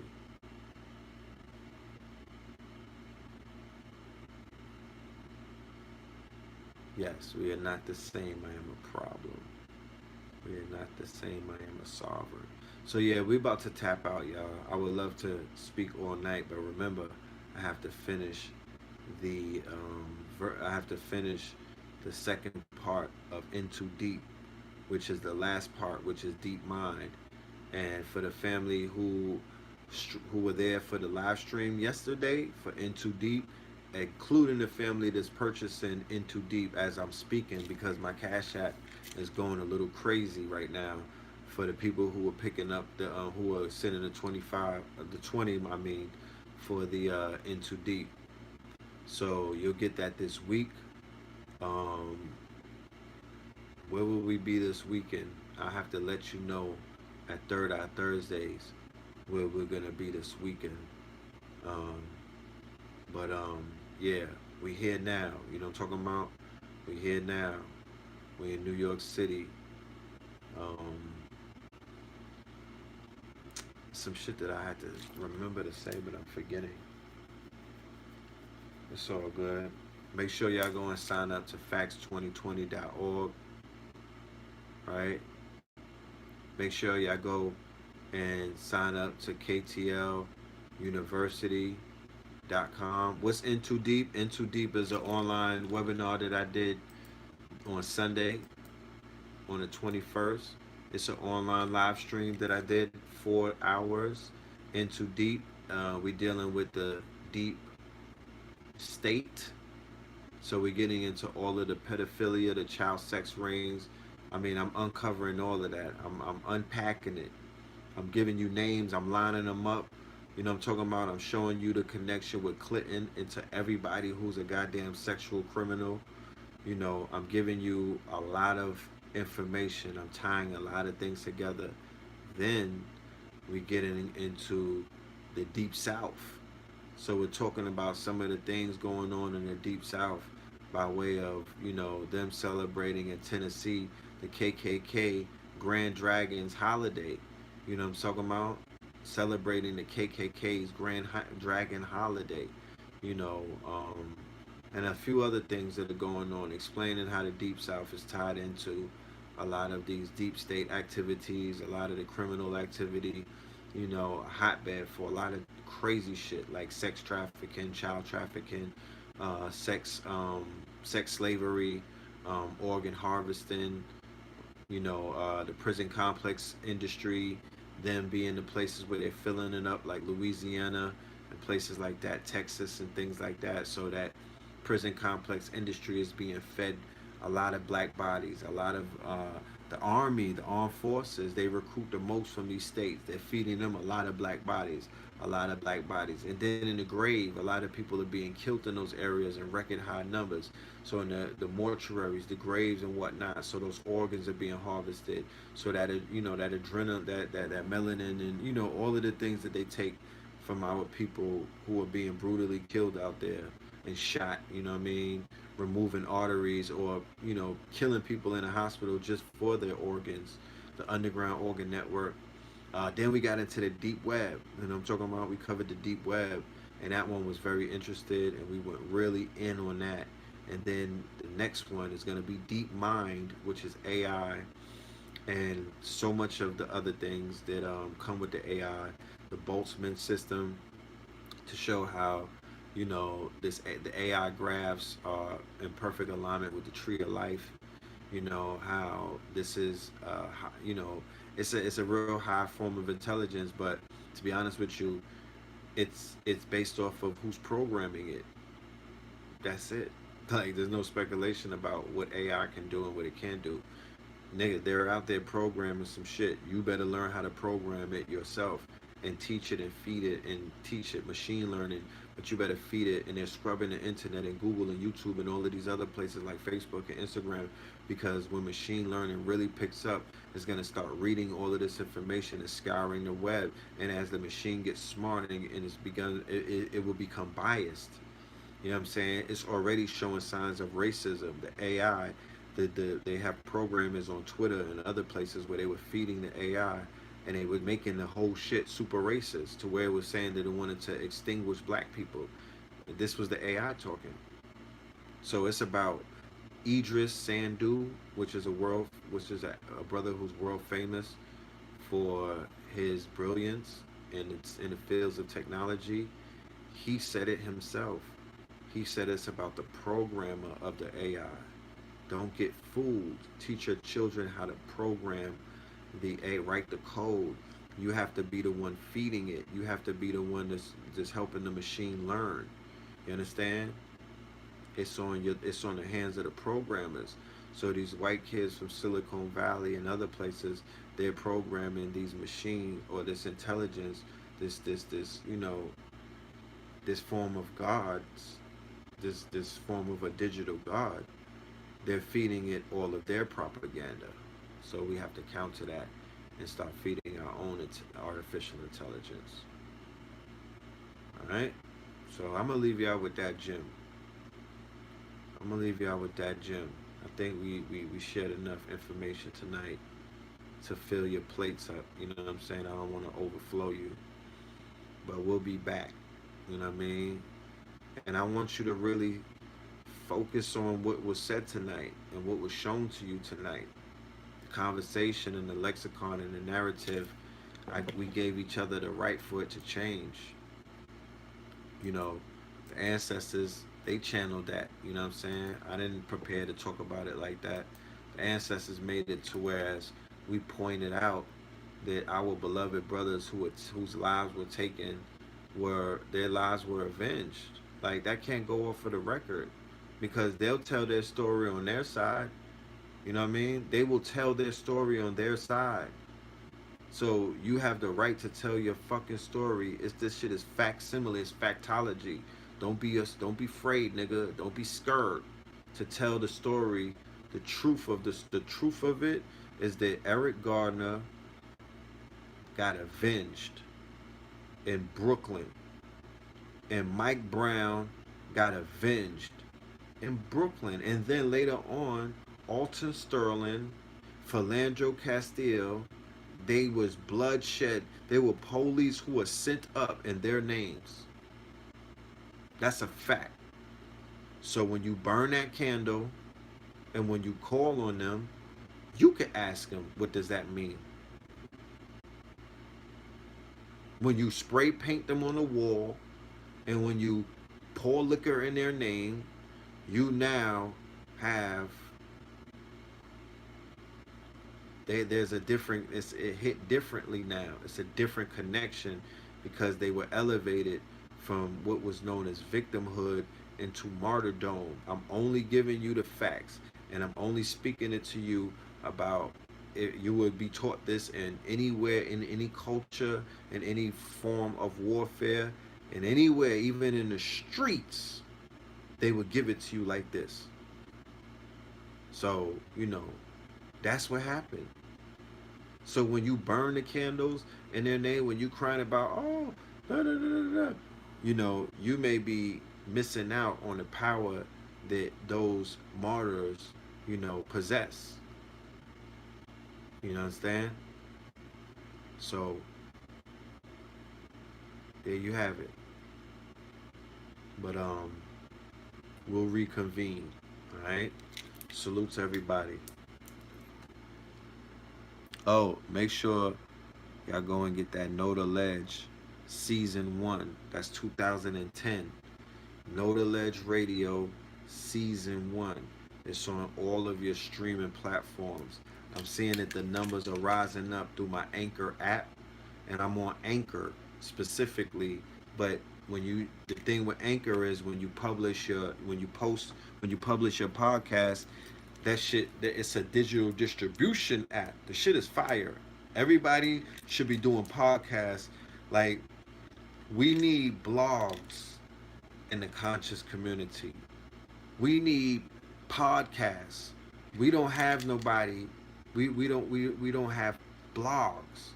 So when I'm doing the show, there's nobody breaking down the next day in the blog what I talked about. When Tariq Nasheed releases Hidden Colors 5, we don't have blogs and we don't have podcasts the same way that the sports people have podcasts, the same way that the reality shows have podcasts, the same way that the Barbs and whatnot have podcasts, and the Bardies and whatnot. We don't have a collective of journalists who are proficient in blogging, who are cataloging niggas that's out here guarding. We don't have that. Like Dr. Valentine's lecture yesterday, we need a blog afterwards. We need a podcast and a vlog that's going to break down what all of that is about. There's space in that space. I don't occupy that space. You know what I'm saying? Like, I don't occupy that space. I don't know a lot of people that occupy that space. We're over here in this space, the space of me doing videos on YouTube. My nigga, I did that. I did 700 videos on YouTube. I think I could qualify to level up into movies now. You understand? I think I could bow out of a motherfucking YouTube video race because I've done enough. You know what I mean? I've done enough. I'm gonna create content, but at this level, you know what I'm talking about? With this drip, nigga, this has to be in 8K. This needs to be on a big screen. It's just at that point. We need Netflix series now. This needs to be streamed, my nigga, on a bigger platform. So it's room in this shit to move around, and I'm making the call and I'm speaking it into existence that we're going to have we're going to create a blogosphere. That blogosphere is going to increase the intelligence of the collective, and it's going to be a filter system to weed out the motherfucking fugazis and the people that's really out here doing things. We need your help to identify those people from an unbiased point of view. I don't want to have my hands in control in that, because then it may become biased. I would rather it from being somebody who's not in none of these niggas fan clubs and somebody who's unbiased, and you don't have, you're just gonna approach it from information standpoint. You could cut through a lot of bullshit like that. I'm giving you game right now. I'm giving you a lot of fucking game right now. You know what I'm saying? So just do something. It's all about listening, hearing it, and acting on it. And that's where the magic is. Niggas don't understand that. It's about hearing it and then acting on it. This is a limited time offer. This shit don't stay it doesn't stay lit forever. This candle don't stay lit forever. If you live in the now, then you are going to open your present in the presence. You're not going to wait, my niggas. You're going to handle your business immediately. You're not going to wait. You're going to do it in the now, because the power is in the now. It's not just no cute ass words, nigga. Billionaires speak like this, nigga. The cloth got rhinestones. Good night.